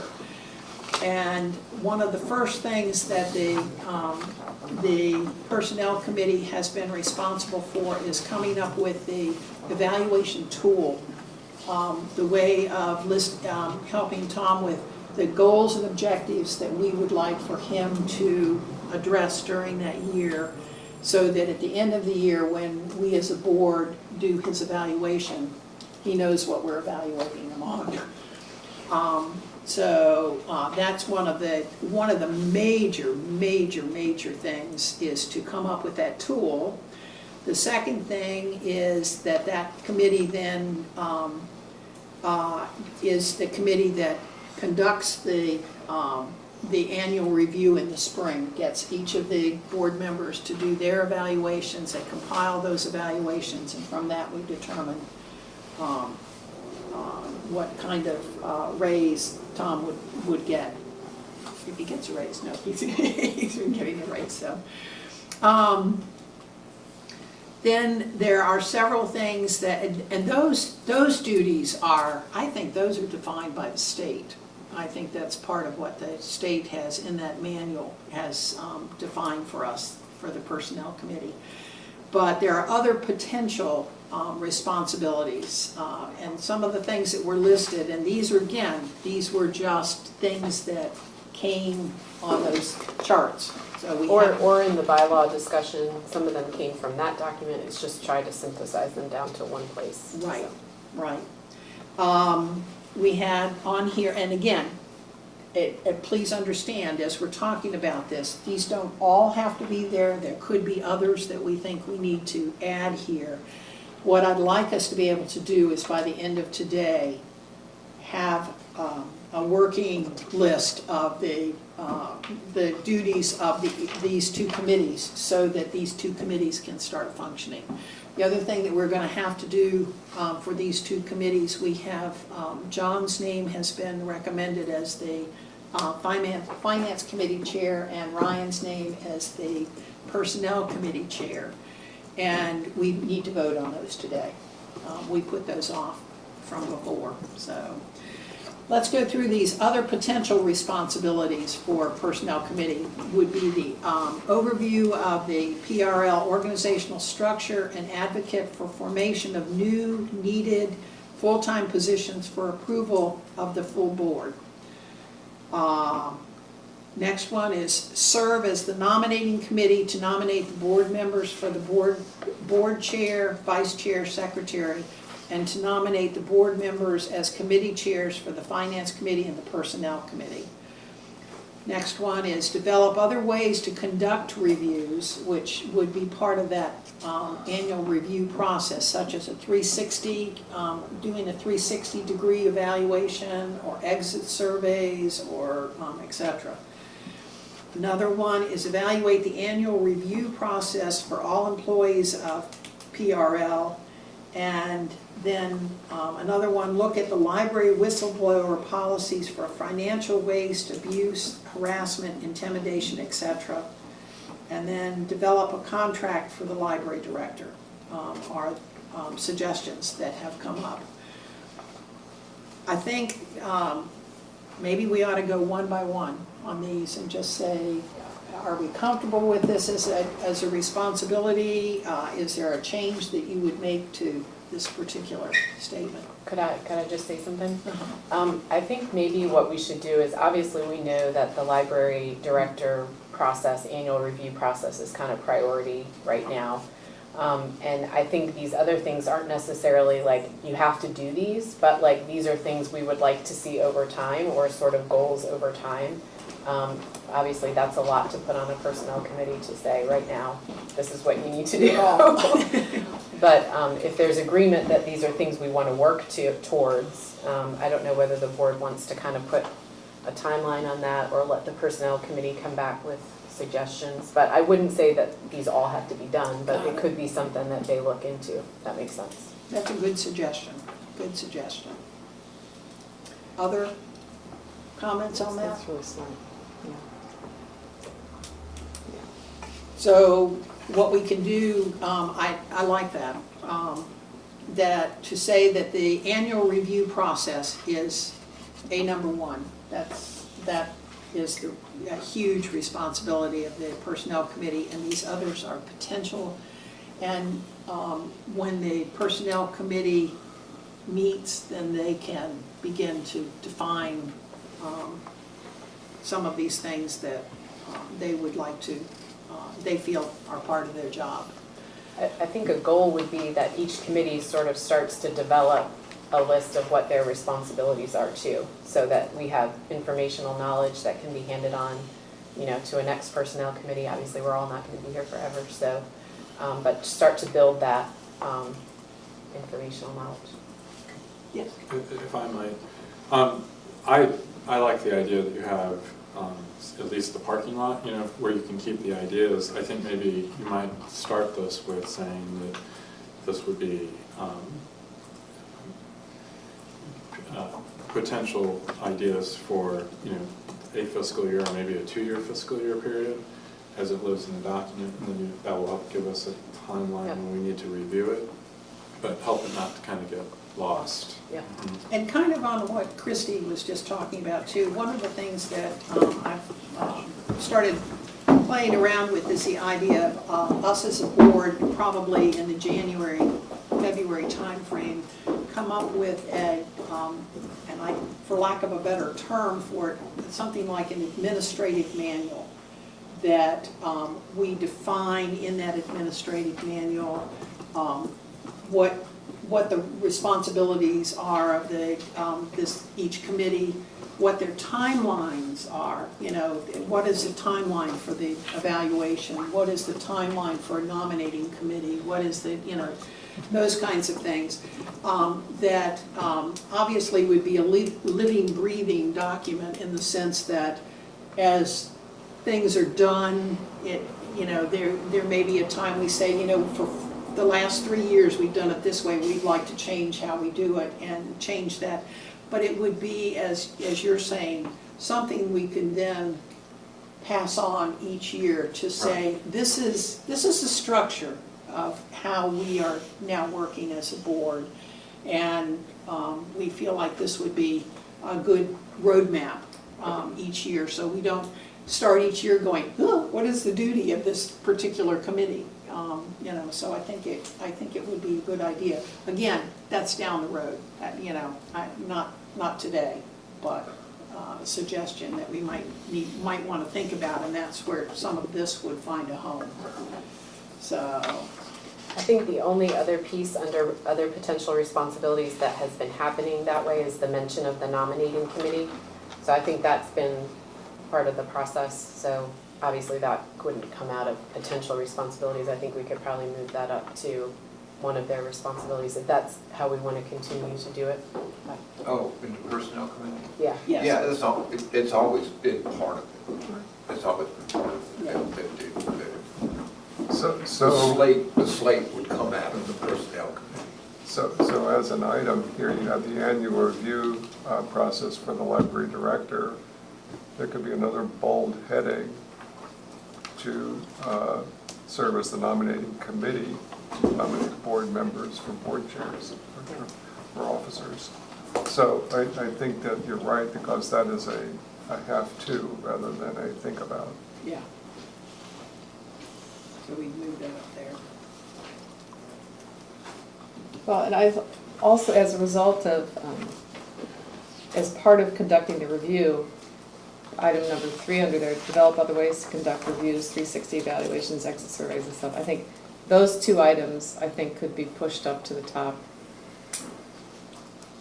As you just said, Right, that could be part of the. that could be part of the Yes. eval. Yeah, of the eval. Okay. All right. Okay, I'm going to say then, if we add nominating committee as one of the bolder headings, I agree with you on that, and to move up the other ways of developing or conducting reviews would be part of the evaluation process. Is everyone comfortable with this being what we would move forward with the personnel committee for responsibilities? All right. I don't know if we need to take a vote on this. Probably wouldn't hurt. Do I have a motion from the floor to accept this sheet with those 2 changes? Those modifications? Those modifications. Sure, I would Okay. make that motion. Make that motion, great. A second? Second. Okay. All right, all in favor? Aye. Opposed? Okay, so we have the personnel committee. Finance committee, and finance committee, we used to have a finance committee. We took it away thinking that that would be part of the executive committee's responsibilities, and it did not happen. And I think we all feel very strongly we need a finance committee. One of our major responsibilities as a board member, as board members, is to monitor and the finances of the library. So, and John, I apologize, we just voted on this to accept this. We put 2 modifications to move nominating committee up to a major category because it's something that's already been done, and then to put the develop other ways to conduct reviews as part of the annual review piece up here, and then the others are suggestions. So, okay. We've moved on to the Finance Committee. And under the Finance Committee, we have oversee annual audit process and timeline, which I think is important. Assist staff with development of budget. Assist with presenting the budget request to local governments. Report progress back to the full board. Monitor compensation to keep in line with other regional libraries. Educate the board on financial issues such as state and federal aid, budget increase to the governing bodies, companies with ongoing contracts with PRL, documents to pass on to on this institutional knowledge to board members. Work together with the director on reserve fund, make sure allocations are in alignment with long-range planning and present to the full board.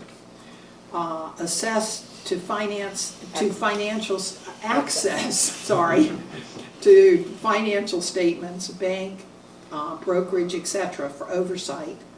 Receive explanations for expenses over certain dollar amount, for example, $10,000 or whatever amount is determined by the board.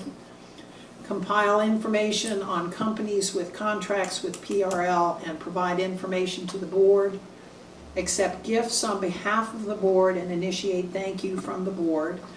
And understand and oversee the overhead expenditures for the organization. For example, headquarter expenses, personnel expenses, etc.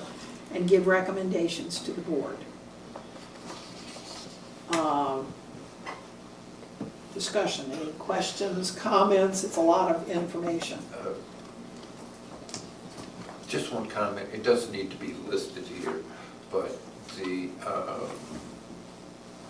assisting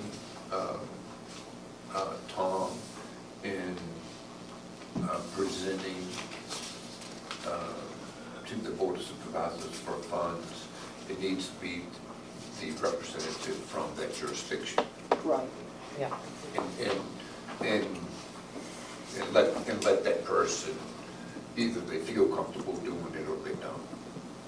It doesn't become a requirement from the person.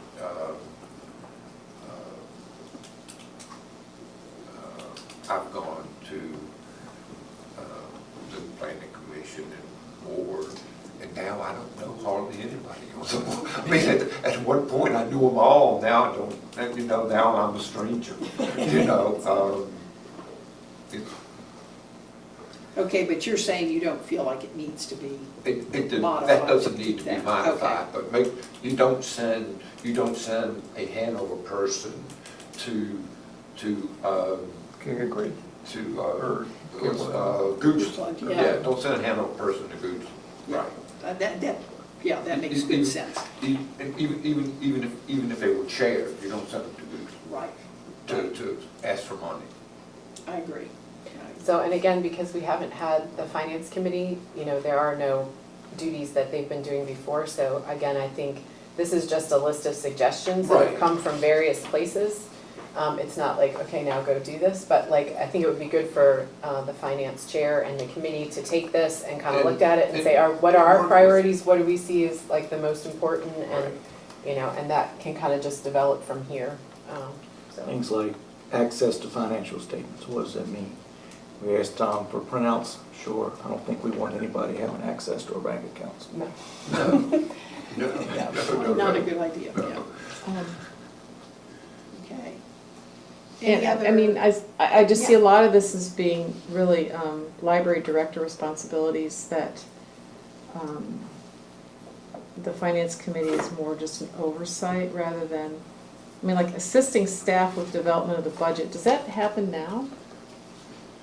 Well, the committee would work with the I library mean, director. but do you, I would say Don't it has you do not that? happened this year.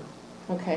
In years past, we will have a discussion about it. I mean, we kind of had a discussion about it today in terms of do we want to, put some money towards audit assistance into the Right. budget. But, But the mechanics of it are really the staff piece. yeah, that's what I was gonna say, I mean. Yeah, I wouldn't read that as the ones working on the Excel spreadsheet. No. But sitting down with Tom and going through his thoughts. This is what we're looking to do. Does the committee think that's the right direction? Well, Tom, we think you ought to be looking over here as well. What would that cost? That's assistance in the development of the budget. Okay, because I didn't want it to seem like there was too much of a, you know, No. fingers in the pie. It's like, let him do, Right. the director do his job, and then we just kind of, yeah, exactly what you said. Right. Okay. Right. You don't, exactly, you don't want, Tom is the face of the voice that needs to be requesting funds. Maybe that is, did you say assist the director, library director in the development of the budget, if you want to clarify. Yeah. Why don't you take these ideas, and when the finance committee has their first meeting, And they can go through them and say, this is how we feel like we ought to fine tune this, and come back to the board with that. and That makes, Yeah, that makes some that's, sense. that's what we're saying, so. Okay. All right, any be other discussed. questions, comments on this list? Okay, well, in that case, I think we'll do the same thing we did with the Personnel Committee. We'll take a motion to move this now to the Finance Committee to define how they're going to take these particular suggestions and what the duties will be then of the Finance Committee. Do I have a motion for that? Okay. Do I have a second? I second. All right. All those in favor? Aye. All opposed? Okay. Now, the only other thing that we have here is the Executive Committee. These are some things that Executive Committee would have been assigned to do, and where these tasks really ought to lie, or could they be an ad hoc committee when it came time to do them? We've got long-range planning, yearly board survey, and board training that we had started through the Executive Committee. Are these things that you think ought to land in one of these other two committees? I could see long-range planning being an ad hoc committee in a heartbeat.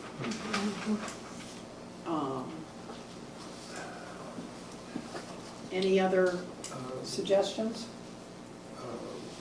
John, you can speak to long-range planning probably better than any of us. With what you're doing in West Point now, you know, I just know what it took to get the athlete operator bill. It was years. Oh, I know. It was years. It was in Denison. Yeah, John was still back there too. You know, it was, Jim's still back there. I said John, Jim's still back there. You know, it was in the capital improvement plan for more than a decade.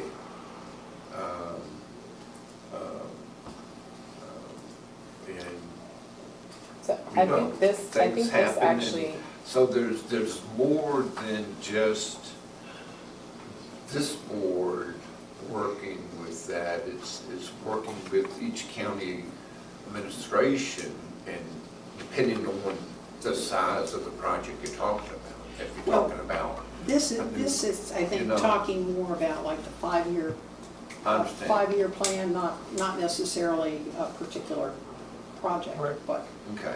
doing a long-range plan. But that is part of long-range. Oh, I know it is, I know That it is is, part of but long-range plan. but it's not specific to just one project, is I what I'm understand saying. that, I understand Okay. that, but there's, And a lot of that process probably ought to take place at the full board. What do we see as Yeah. the needs? What do we see as some thoughts on addressing those needs? And then finance, we're going, okay, the board agrees this is a need, how do we pay for it? how do we pay for it? Finance committee goes and looks at that and comes back to the board. Right. We approach the locality that it's in, or the localities if it's a joint team. Do we have support in the locality for it? Yeah, It's, I see some of these as being workshops as opposed to Yes. committees, Gotcha. full board workshops.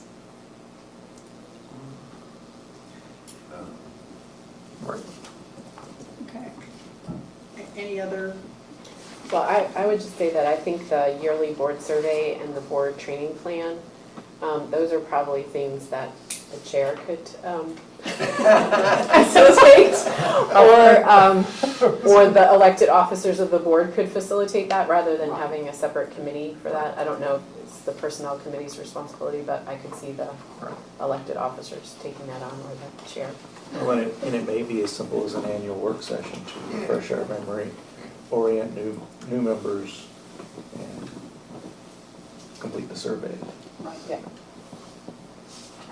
Okay, all right, so any other comments about these duties? I think we're okay with where they are right now, Yeah, not and- in a specific place right now, so, okay. All right, there's one other thing that we don't have on here that we had talked about, was how we have already said that the committee chairs would be selected by the, would be nominated by the personnel committee. What about the membership of each of the committees? I've heard things going around that, you know, each committee needs to have representation from each of the localities. I've also heard that, I know personnel at one point actually was recommending who would be on the committee too. But I also have heard, you know, some other people say, well, shouldn't it be up to the chair of each of the committees to be responsible for selecting who they're going to work with on their committee, based on the fact that the committees should have representation from each of the jurisdictions.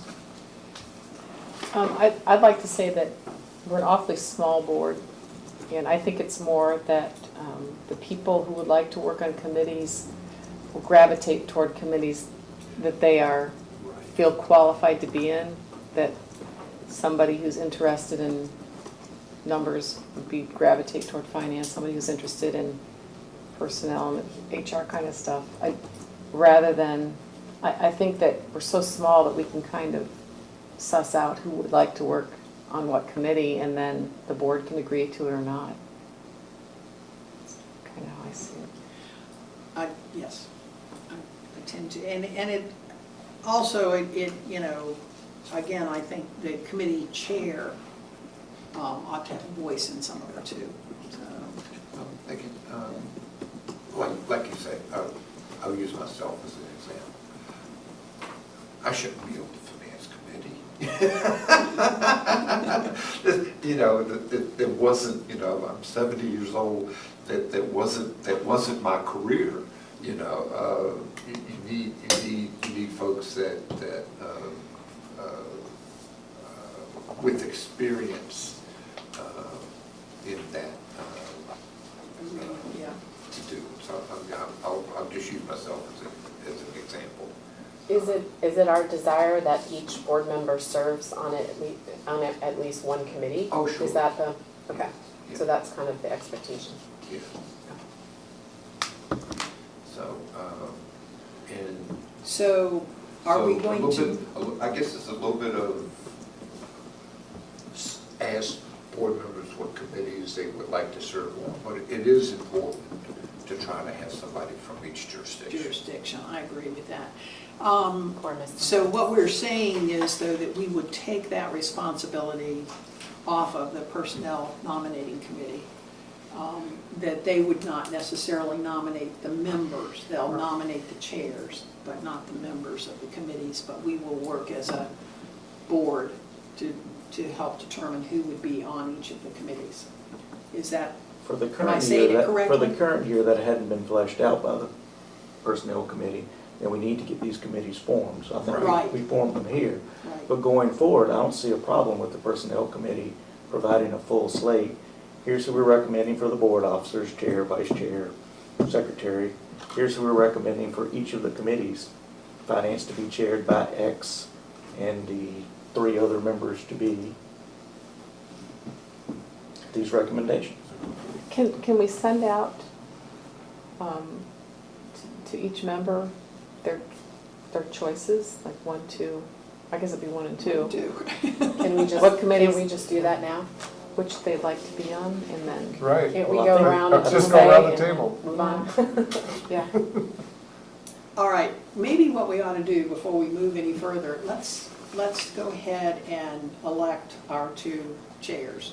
That we put that off until today, and the reason I'm saying that is then the rest of the folks can say, this is the committee I would like to serve on, if possible.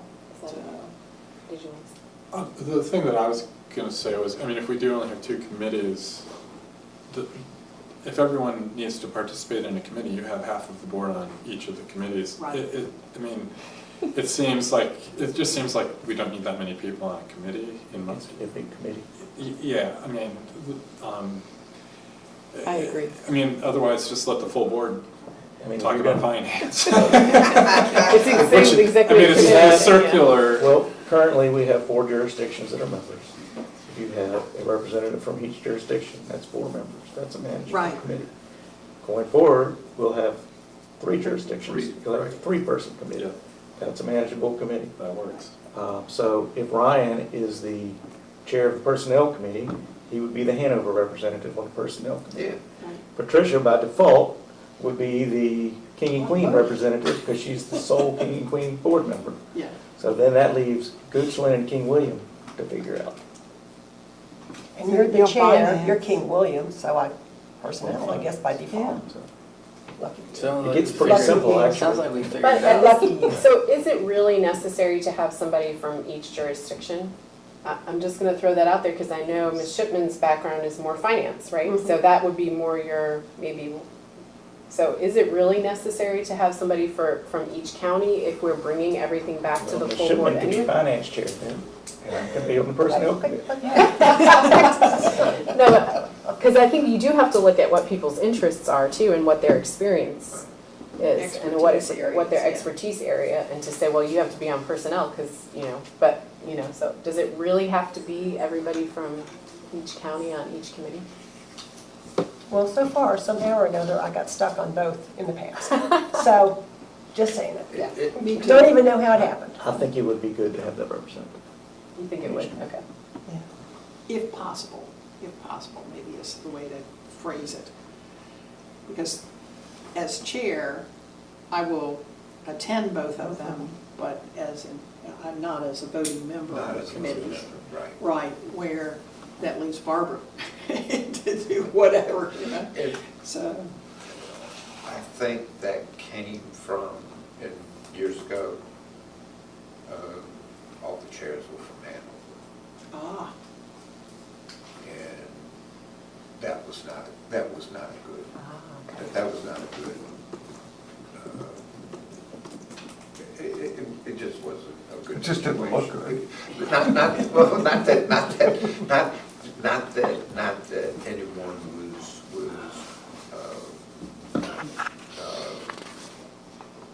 not that everything went that way, because we worked as a group. As I've been very pleased to see how well we worked as a group today. But we worked as a group, but. So, but we are saying by default then that not everybody on the board will be involved in a committee, right? Right. Okay. okay. All right, well, I think the next step, though, is we do need to elect Ryan as our Personnel Committee Chair and John as our Finance Chair. And do I have a motion that we could do that? Can we do one at a time? Oh, I Sure. thought you asked for a motion to adjourn. I was going to give.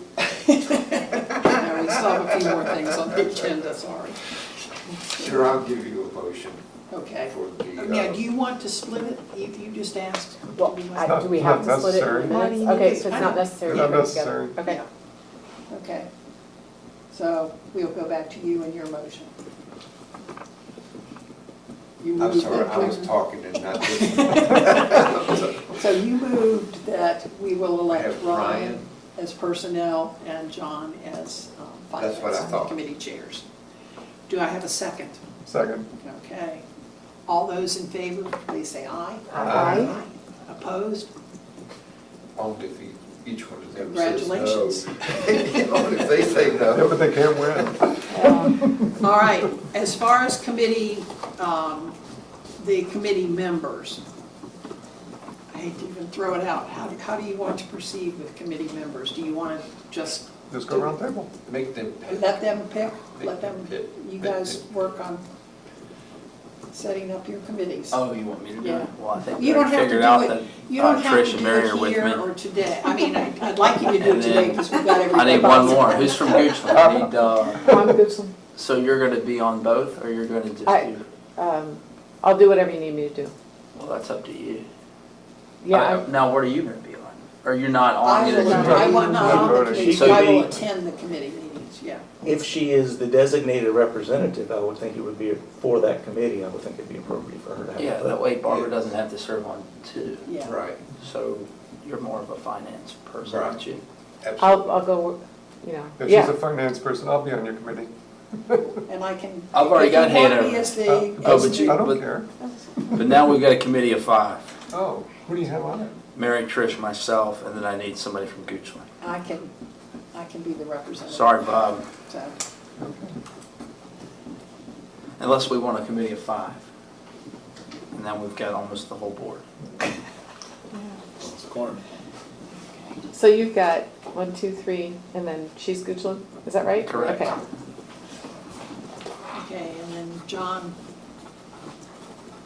So, me, Trish, Barbara, Can you be on that? who wants to be from Goodson? I'm just gonna sit here. All right, I need who a is, Hanover who is my Hanover How about representative? Christie? It looks like it'll Bob- have Bob's to a- be me, got a but I'm not finance background. I'm not a finance guy. I do not, Oh, but I have You should- opinions. Although I can't balance the checkbook. I can provide most those. days I can't. I can balance the checkbook. That's half of it. That's right. We don't have Okay. a committee yet, So that's okay. Who is my Hanover rep? we've got Christie and who else is? Mr. O'Connor, but he Yeah. said he's not a finance guy. I'm not, but I can balance the But do you have checkbook. opinions? You have opinions? Yeah. I have opinion, oh, right, the law knows I have opinions. You will tell me.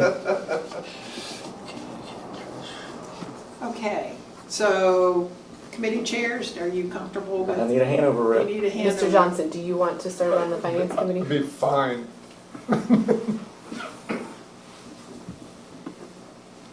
All right, so finance committee would be me, Trish, Barbara, and Robert.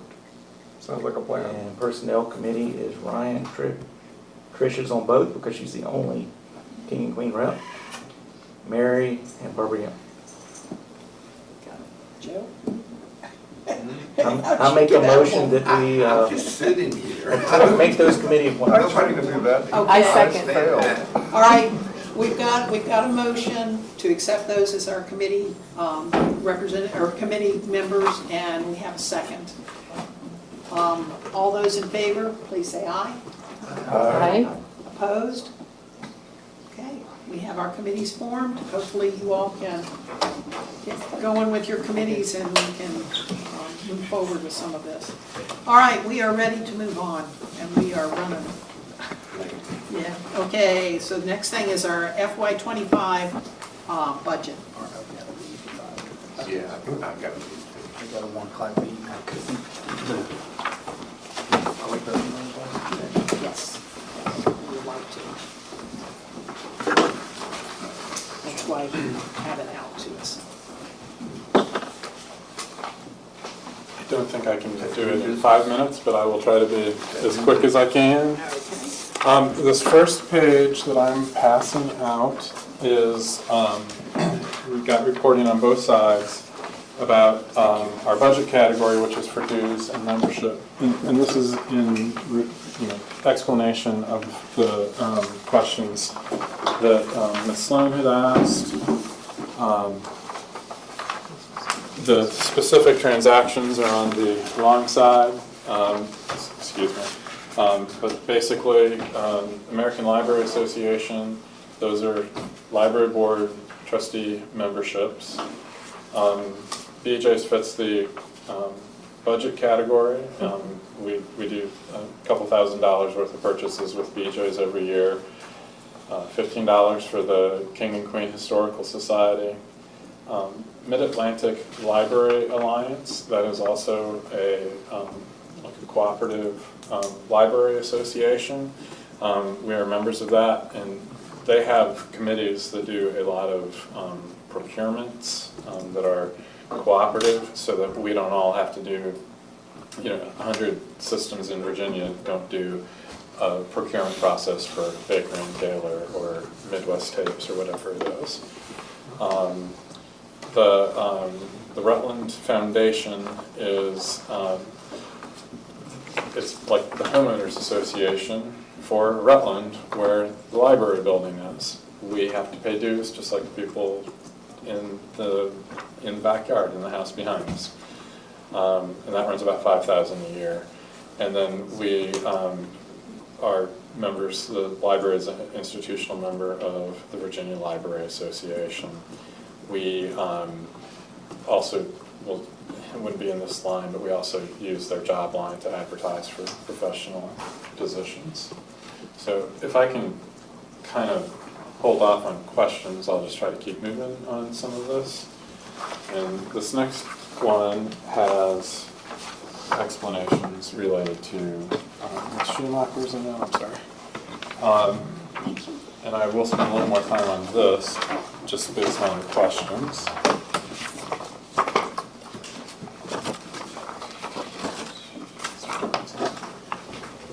So, a lot of the questions were about state aid, and there is a formula for state aid. It is in the Code of Virginia. And the way that state aid works, that I'm not sure that is sort of clear to everybody, is it's an additive process. The way that the code is written and the way the formulas work is you follow the inputs, the various factors here. 40 cents of state aid for every dollar expended by the localities for the participating system. It's part of the grant, a per capita grant based on the population of the area served. And then third is a grant of $10 per square mile of area served to every library or library system, with an additional grant of $20 per square mile of area served to every regional library. So you put those calculations together and you create a number that is the need for state aid for any particular sort of reporting period. Library of Virginia is the state agency that is responsible for administering this. And so that builds up to be a certain number. If I had my guess, that currently would add up to about $28 million a year. State aid, we had a $3.5 million increase for FY24, which was part of what was approved when they fleshed out their skinny budget in FY24. So it went from $20 million a year to $24 million a year. As I just explained, there's $28 million worth of need for state aid. And so basically and I'm really making this up for my math, if PRL were to receive 10% overall, if that was our portion of the $28 million, that would be $2.8 million, a lot more than what we get. How much would we get if it was $24 million a year? And yes, it would be $2.4 million. It's just proportionate for how that is set. And so we went through, there's two other documents in here, I hope. Not in mine, because this is not a good copy. I've got two more. Do you want to? Yeah, those. They're not in mine, I'm sorry. Ms. Schumacher had asked about some of the, kind of what the spreadsheets. And so there is one that has 5 columns on it. We looked at that one first. This was the information that we received when we spoke with Library of Virginia. I believe this came last April. And so if you look at this, on the back side, find Monkey Regional Library, you will see that we lost $68,078. they're calculating it without king and queen. And you can see that all of the other dollars are added to all of the other systems based on these various variables, sorry to do that, that go into building it back up when it gets recalculated where king and queen is not in PRL. And so that's a base point, I guess I would say. So king and queen leaving is a $68,000 state aid hit, is that correct? It was in April with a total of $20,543,000 in state aid. And that's, I guess what I'm trying to, it just every time it changes, and there are changes throughout, it just changes the calculation.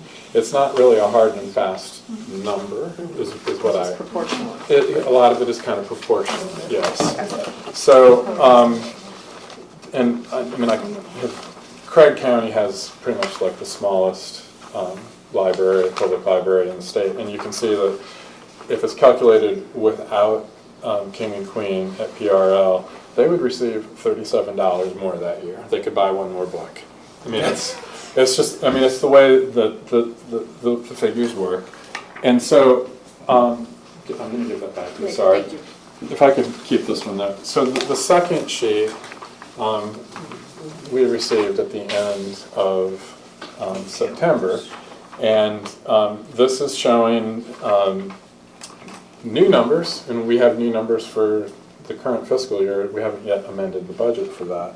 But there is a calculation for FY24 in the first column, and I would actually have to look to see. So we're at $662,000 in state aid for the calculation for FY24. That's still including king and queen because they're still part of the regional library. So, and then you can see that it goes to $648,025 for FY25, and I know from having double checked about 18 different things, they have now calculated our portion of state aid for FY25 with king and queen not a part of PRL. They have. They have. So Okay. this is our number. What you can see in here as well, let me have a second to, so on the first page, if you go down to Cumberland, you will see that their state aid went from $56,000 to zero in FY25. Well, they joined the Central Virginia Regional Library, and you will see that the Central Virginia Regional Library received an additional $57,985.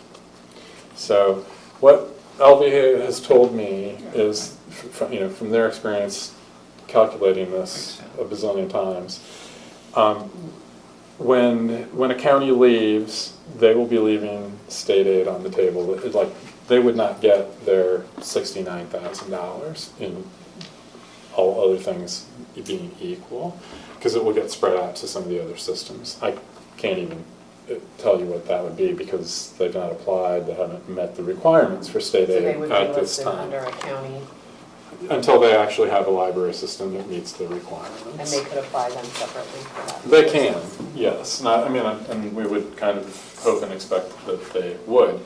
The way that state aid is designed is that it is intended to lift all of the boats in the water, rising tide lifting all boats, and encourage the localities to provide more funding so that, all of the systems across the state have better library systems, have more funding to work with. The numbers for that, the biggest number that impacts us is really what is the amount of state aid available to everybody.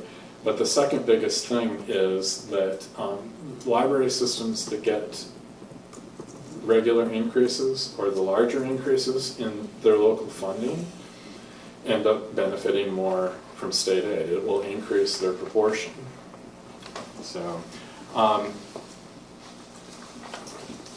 trying to see. I did have a couple of other numbers. I do know that for FY '25, that second sheet that had us at $648,025. I can't say that this includes the Cumberland change, but if we'd have had King and Queen, we probably would have been at about $738,000 for FY '25. And so that difference is a $90,000 difference, not a $69,000 difference. Well, why is it so different from last April to October? State aid increased by $3.5 million. So that has stretched the proportion. One other question that I wanted to answer as part of state aid and the understanding for that. Library systems, the localities have to provide funding at a certain level, and the way that state aid works, this is part of the administrative code, but the expectation is that you do not have funding reductions, you don't have budget cuts to the library. The intention there was that state aid doesn't supplant the local funding, it supplements it, so there is more. We have had that happen here. Some of you have been, probably Joe and Mary, where we've had budget cuts, 2009, 2010, 11, 12. So when we have budget cuts, depending on where they're at and how large they are from the localities, that can put us in a position where we have to apply for a waiver based on the budget cuts. So like during the Great Recession, a lot of library systems had to make a presentation to the library board for the Library of Virginia to explain how the cuts had taken place. And so like for us, we had to document how, law enforcement, finance, other departments in the counties had also been reduced because the tax revenue fell off. And that didn't negatively impact us. But if you had a locality that just decided that they didn't want to fund the library anymore, and they reduced their funding, sort of penalizing the library for that, they would get penalized in their state aid as well. So state aid median amount per capita, and this was something I just received earlier in my email, median would be $25.01. And if you fell below half of that, which they calculated $12.51, then you would also be in jeopardy of losing your state aid. That's kind of that minimum level that you were asking about. So,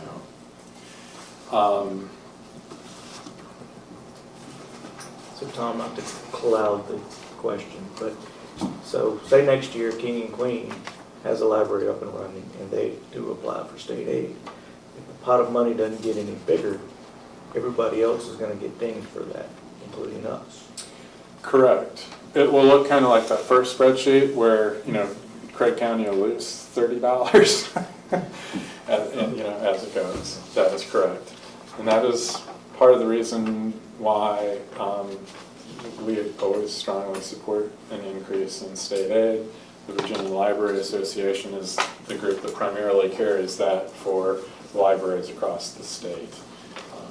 And works hard to try to make that happen. The $3.5 million that was added to fatten up the budget, I don't know how to say that, that puts state aid at 87.5% of full funding. So we're getting pretty close. I suspect, based on the asks that we've been making, that there's a good chance that we will get to full funding in the next 2-year cycle of the state budget. I would expect it to increase, not decrease, but we've both been around long enough to know that you never know what happens with state government. Did you have? Nope, So, I'm fine. Okay. I have just a quick question. Please. Are there any, are there specific rules about what state aid can be used for? There are, and so like the rule, the formula, not really the rules, the Code of Virginia section is in your trustee handbook. The administrative code section is also in the trustee handbook. I feel certain that the rules are also part of that. Pamunkey Regional Library has traditionally applied state aid to the purchase of library materials. You can do it to other categories. There, like you can pay for some staff, but there are other requirements to do that. I think a lot of public libraries do use it for materials, just because it makes it a real simple flow through. You have to, because we have to tell them what we're spending it on, budget it, in advance. So it's goes to state aid goes to materials, and then at the end of the year you can easily report back, this is what you spent it on, how it worked. I mean, yes, you do have other options though. So I'm going to try to move through some of the questions here. Not state aid, I guess. No, so I'm going to kind of go with number 2. The question was about regards to King and Queen's departure, a balance on the shared service piece partially achieved through an increase in non-local government funding. Yes, that was the $20,000 listed under other, and the source for that is, again, is our experience.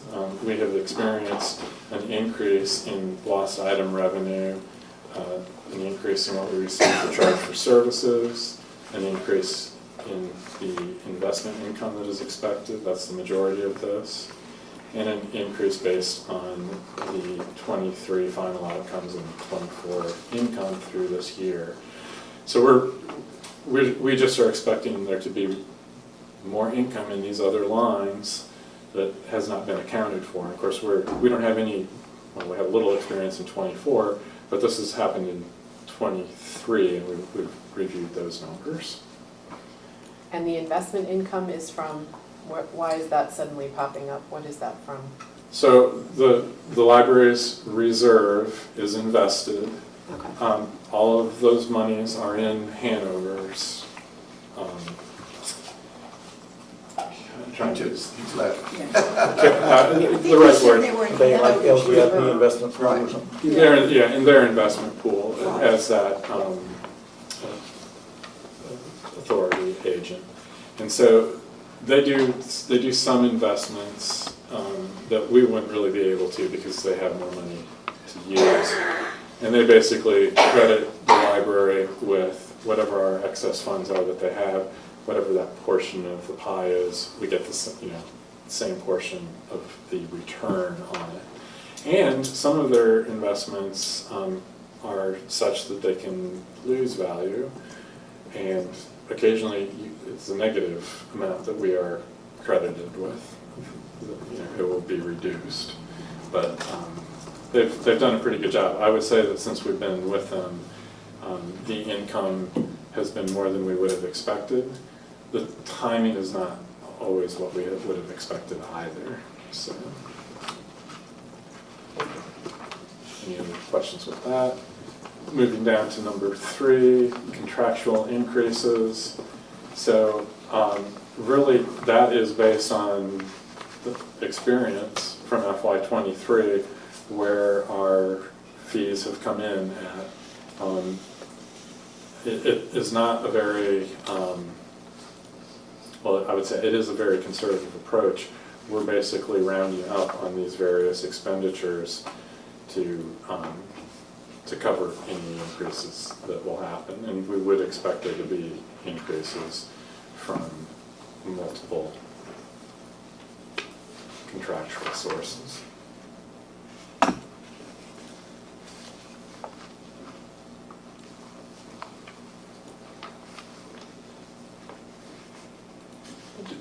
I thought you were reading, I didn't know if you had something more specific as a question that you'd like to ask. That answered my question. Okay, thank you. Not seeing any others. In regards to the 5% merit increase, is it in line with what the counties? So I will say it's in line with what Hanover was able to tell us when we talked to them. They were looking at targeting 5%.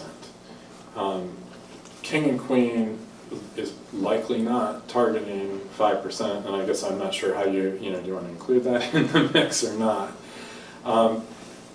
In Goochland, they also do a merit increase. In King William, they split. They do cost of living and merit.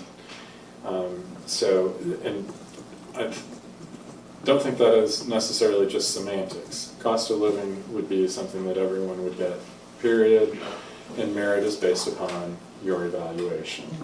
Did you was there was reason to give you the increase, and we do merit, which is what Hanover does. We typically go with what Hanover is suggesting they're going to do because they are 70% of our employees, 70% of the operation. The library board historically has wanted to support staff that way. I think if you don't do that, as making up numbers, but Hanover's doing 5%. So all of our employees that work in Hanover will see that in the Mechanicsville local, likely. If the library board says, well, I think we're only going to do 3%, you're sort of turning down the support that Hanover will provide, and you end up kind of penalizing your staff.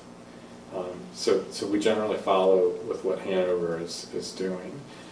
I think it's pretty safe to say that Goochland looks heavily at what Hanover is doing, and they try to do similarly. They don't always quite make it.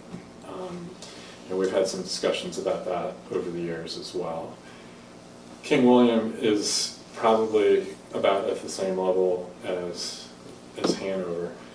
I'm guessing, no, they may not be at 5% exactly. They may be at 4 or 4.5. It's too early in the process for them to be able to tell.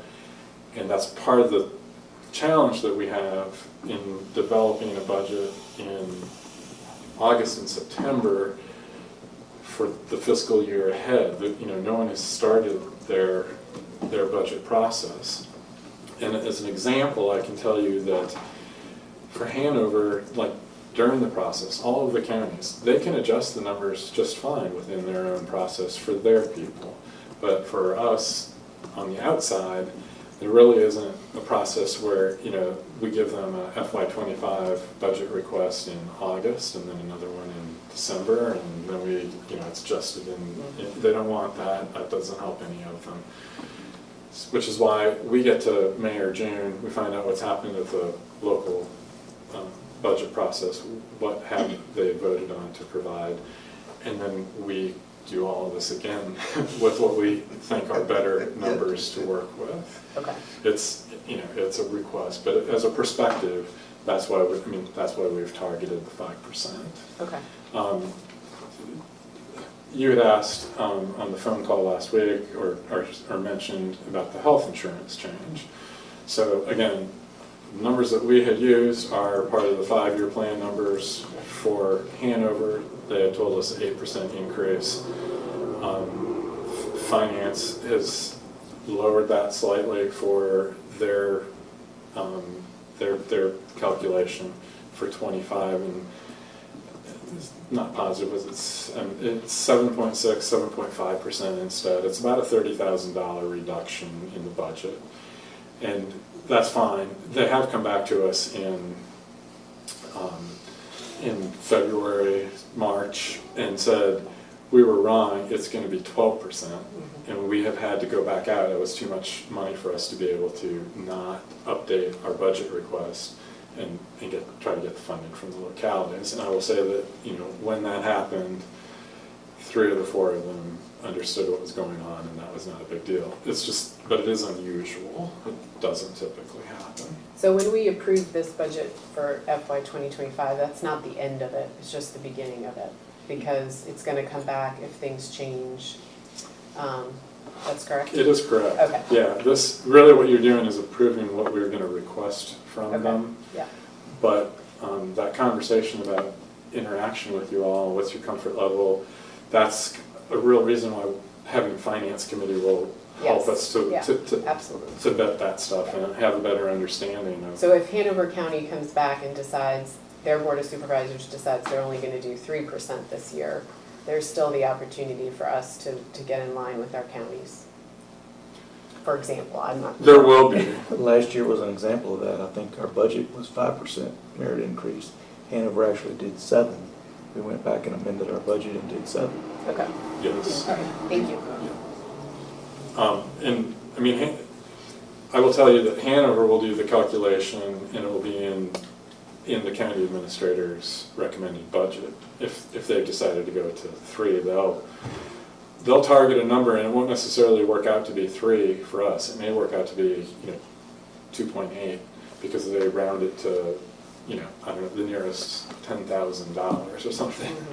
So, I mean, so it is, yeah, we take what we can get and we come back Okay, thank you. to that. Just a question. Yeah. My question is, Irene, so when I look at the way you do your budget and then you put in increases and you call them merit increases of everybody getting the same amount of a percent, how does that impact your evaluation of the individual and his own performance against everybody else within your organizational 80 people or how many you have? Many of them are in the same group. Somebody will maybe excel in certain aspects, and you want to provide them some additional support for the extra work that they have done. How do you handle that? It's handled in a variety of ways. The form that we use for our evaluation form of staff, the library board has not used it. I would be happy to provide it to you this year. So it's an Excel sheet, and there are multiple categories of the employee's performance. They are weighted differently, Right. and it creates a numeric score at the end. And so I think that might be in here about proficient means that you're doing a good job. Right. That's a solid performance. Right. Below proficient is what it sounds like. That is not a solid performance. We don't, as a perspective, we don't wait to get to the evaluation process to let somebody know that their performance is below proficient. That's an ongoing supervisory thing that we do with our staff. For a lot of our staff, being above proficient or exceptional is one of the categories that is available, and I don't think that we've really ever scored anyone with exceptional. For 4 and above, there are criteria for that. I can tell you that for the past couple of years, because of the larger increases, Hanover has taken away above and exceptional. They haven't given anybody that. You might score that, but you're still getting, it was 5 and 7% the past 2 years. And we follow a lot of what they do because they're 70%. So that has been followed. I'm not sure that it's great, as you know from supervising people, but I guess in that case we were looking at what is the greater good. I mean we did follow them with that. We're trying to be responsive to the county perspective, and Hanover is the big county. I will also kind of offer that when we have staff that are working 12 hours a week and their role is, they're working at the desk, basically, there aren't lots of areas where they can be exceptional. Their footprint is not really that big. Honestly, I think it takes a full-time person to be able to do that. Because part of it is you've done everything else, well, proficient, and there are these additional things. And so we're looking at, how does that impact the library and performance measures and those kinds of things. And while it's great to have people that are, at the desk and are, I guess I'll sort of say, exceptionally friendly, that's going to be really hard to measure. I mean, honestly, all of our staff are wonderfully friendly. Right. That is the expectation.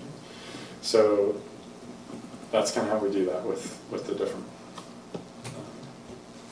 pieces. Your evaluation is a process that should be blind to whatever the merit increase is. That is your performance.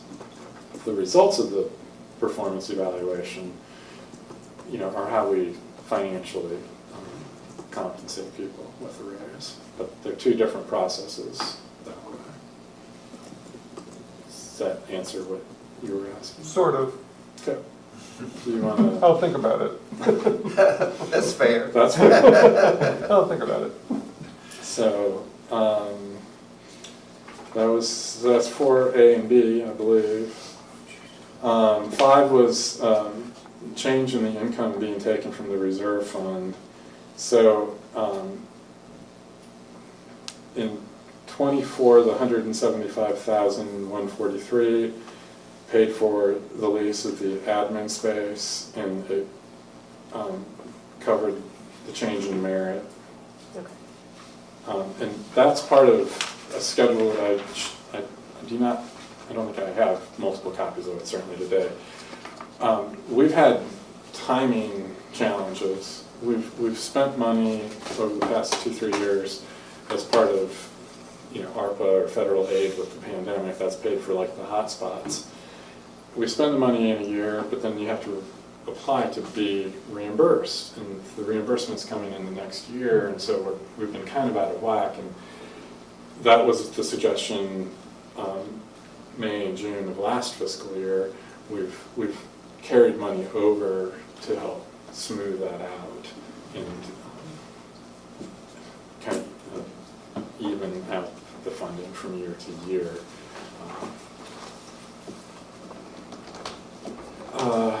And then your second part of that was the change in 25. So in 25, we are only covering the leased space with the reserve fund. And part of the Finance Committee bullet points is talking about the reserve fund, and that's, we do have a multi-year plan with the reserve fund, trying to help with the planning, understanding of all of that. So kind of set up that expectation. Well, this is what we will be doing with those dollars in the years ahead. So, I'm going to keep moving. Number 6 was asking questions about the branches spreadsheet. And so, staffing levels that we are aiming for, I've got the branches listed. It's the number of hours per week.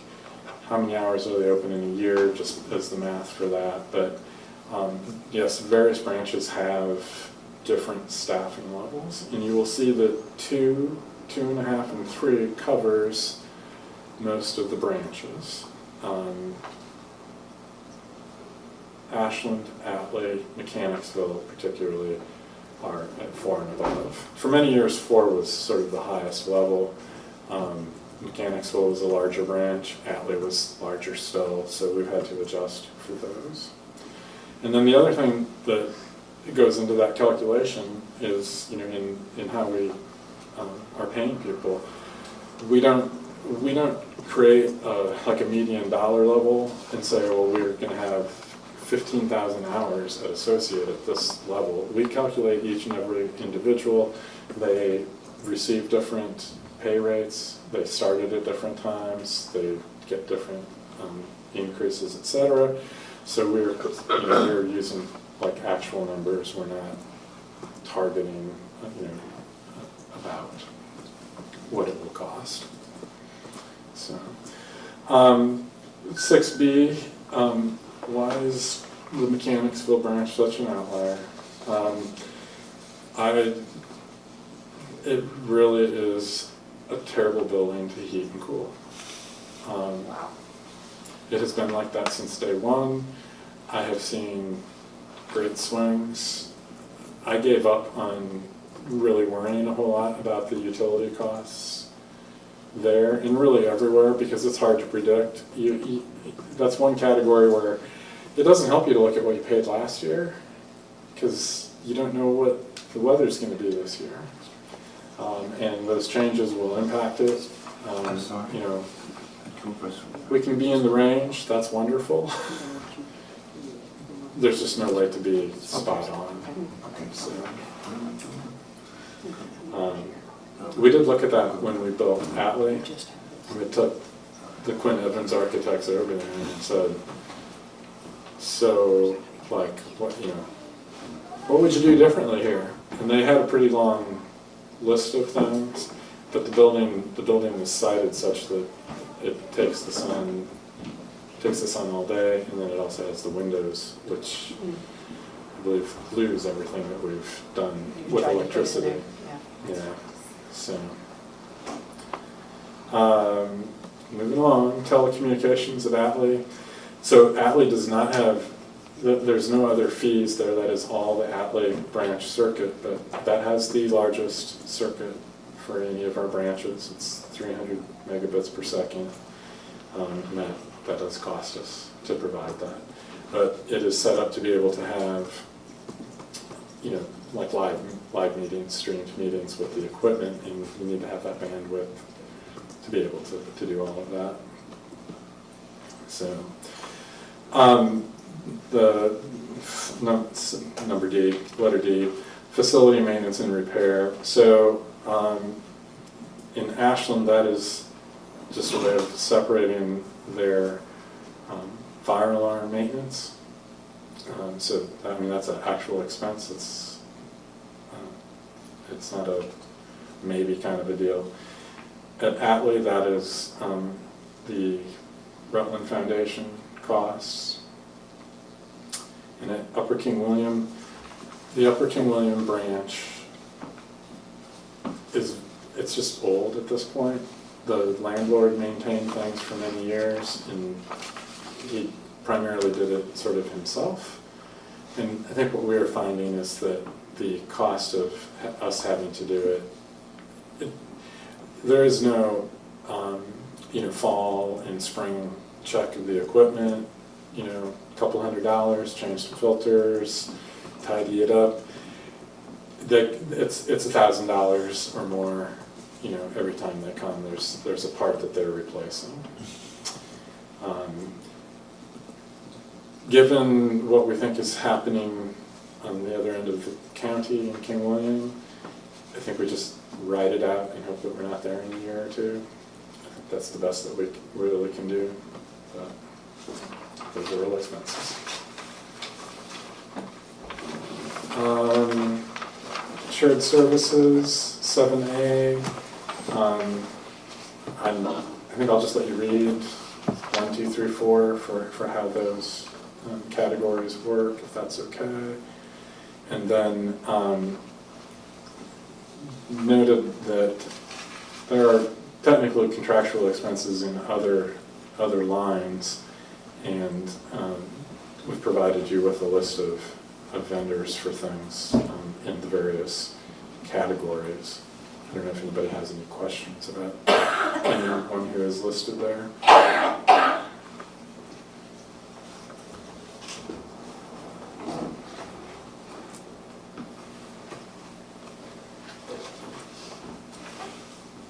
I'll follow up with you. That's fine. At a different time, yeah.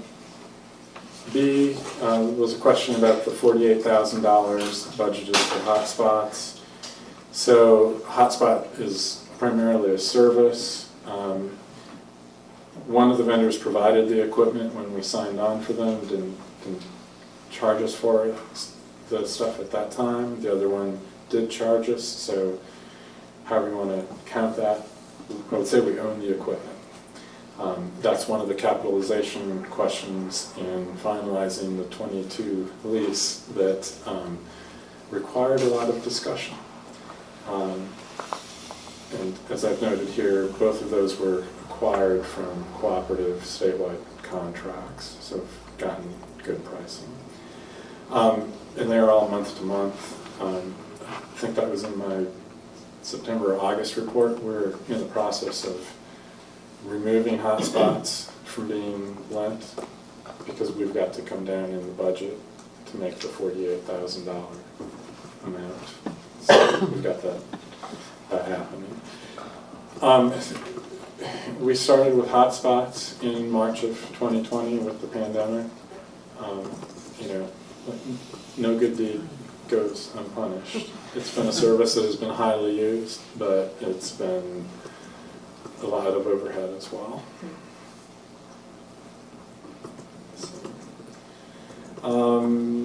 Number 3, supplies, what office encompasses. So it was janitorial and cleaning, and then like programming supplies. One of the things, I think I've said this, but let me reinforce. So we're in Hanover's financial system. They have a chart of accounts, if you're familiar with a chart of accounts. It is their chart of accounts. It is not the library's chart of accounts.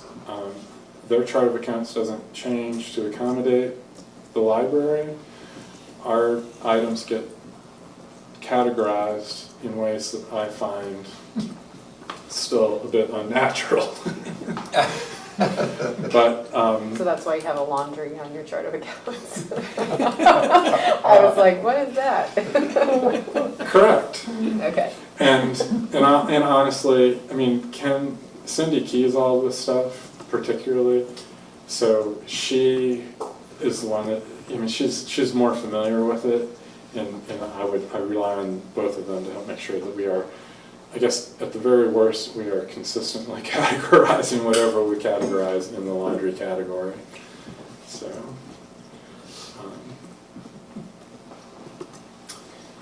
Thank you. yep, thank you. New income portion for the investment. So, Ken's explanation for the 7,300 there, that includes, includes in donations, sales of surplus property, and any other of these income categories so small that they don't have a unique general code. So, other. And then the payroll sheet, there are no new positions for 25. Kind of Ken's spreadsheet explanation, using vacant, so we have a placeholder and the spreadsheet can sort, apparently doesn't work with blank for his way he checks the data for that. And the vacant positions, that's always like a time thing, because it was we didn't have in that position at the, like, basically on the day or that week that he created that. We would no doubt have a different list of vacancies today. Still got to have that placeholder to budget, but those are all previously approved part of things. Does Pamunkey Regional Library have a minimum wage that they start people at? So we have a salary scale. Okay. Yeah. Can I ask what it is? Do you know? I do not know the minimum Okay, number. I'll follow up. Associate is the most common position. We've got almost 100 associates, and I believe that they are at $16.48 an hour, plus or minus maybe 20 cents. There are a couple of positions just slightly less. I will make a note and send It looks like 1622 is the lowest. I can see, I've got the sheet in front of me. I needed that plus or minus. Yeah, that's what I can see here, 1622. So, I'm gonna. What kind of staff turnover do you have? Like on an annual basis? Yeah, on an annual basis. We haven't really looked at that for a couple of years. My guess would be maybe 6-7%. It was quite a bit higher before we took some of these steps with increasing pay in 2 fiscal years ago. Are there other questions? I'm gonna keep moving, hopefully. Yes, so I just make sure it's the right. Is this the same one that you sent us? No, this is not, because we've made those updates, and I will try to go over those. Okay, so this is updated.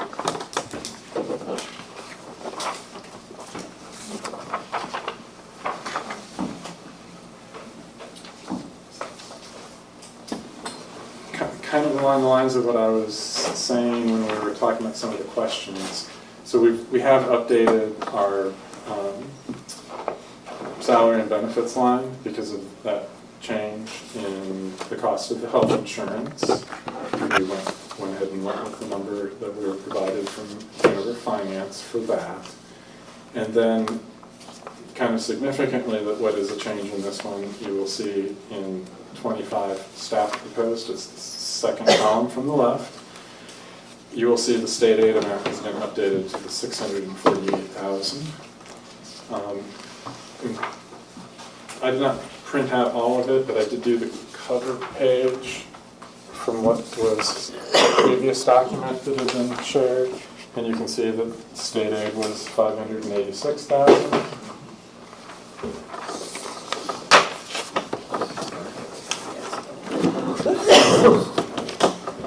But otherwise, with state aid and change with the health insurance piece, this just reflects those timely updates from what had been sent previously. And the calculation for the merit increase is the same as what was discussed. These other changes all shared with you previously to get us here today. And so there's a slight increase, about $42,000 in revenue and expenditures, which is just adjusting for these changes. All of the localities, Goochland, Hanover, King William, the request has been reduced by some amount because of the change with health insurance. State aid has been applied to the books and materials line, so books and materials has changed on the expense side.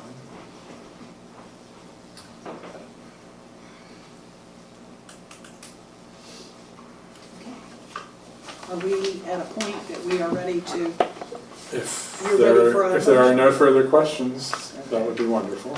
all right, do we have a motion to accept the agenda for the budget, or accept the budget for FY 2025? So moved. All right, do I have a second? Second. All right. Any other discussion? Then I'll call for the question. All in favor, please say aye. Aye. All opposed? Okay, the budget has passed.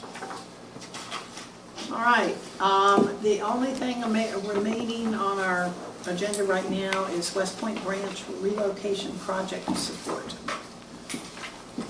Maybe I should say, I'm sorry. Yeah, I was going to say, is that you? So, in the interest of not destroying more paper, previously I had sent the two spreadsheets that we had received, they were via email, from the town of West Point. It just is a list of the vendors and the Oh, I saw that. amounts. Yeah, I have that. I printed it. Thank you very much for that. I don't know, do we need to thank Mr. Edwards for that? I sent it. Yeah. Okay, well, thank you both. Thank you both. We thank you, John. I mean, I'm overseeing the project It's in this pile. with my staff. Yeah, I printed that. That's why I started. Yeah. I just got to a point I couldn't find anything. So, kind of understanding of what needed to be provided, and so we will go ahead and proceed with the payment of that, with the documentation. So for those that weren't involved in those initial discussions, we've got an architect's budget of about $1.1 million for the project. Oh, I assure you, we're coming in quite a bit less than that. But when we were seeking funding, my town council says a $1.1 million project, that's a lot of money. How are we going to cover those costs? So the discussions included some funding from King William County, just over 26%. And then this board, previous board, approved a commitment of up to $150,000. So rather than doing a lump sum invoice for the $150,000, we're spreading any savings across all the entities involved, and I'm sending monthly invoices based on the percentage. The library's percentage was just over 13%, King Williams was just over 26%, the rest of it falls to the town. So I felt that was the fairest way to do that, so that we all receive whatever savings there might be. Makes good sense. Okay. Nothing that we need to approve, just that this is informational, correct? Or do we need to? I think based on my review of your last month's minutes, I was not here, but it seemed like I wasn't either. it was approved to pay with that information. It was just informational. Gotcha. Is there a Okay. monthly progress billing for this month?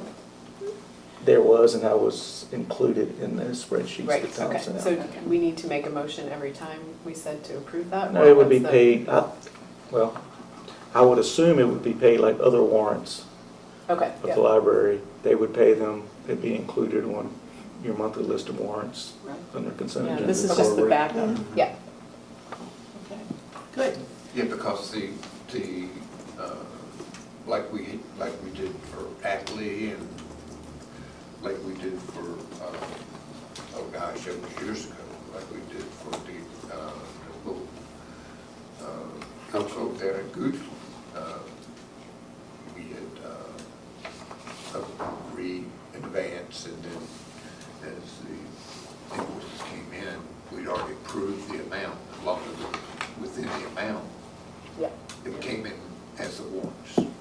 I was just asking because last time we voted on approving it, so that's why I wasn't sure what the ongoing process was going to be. Okay.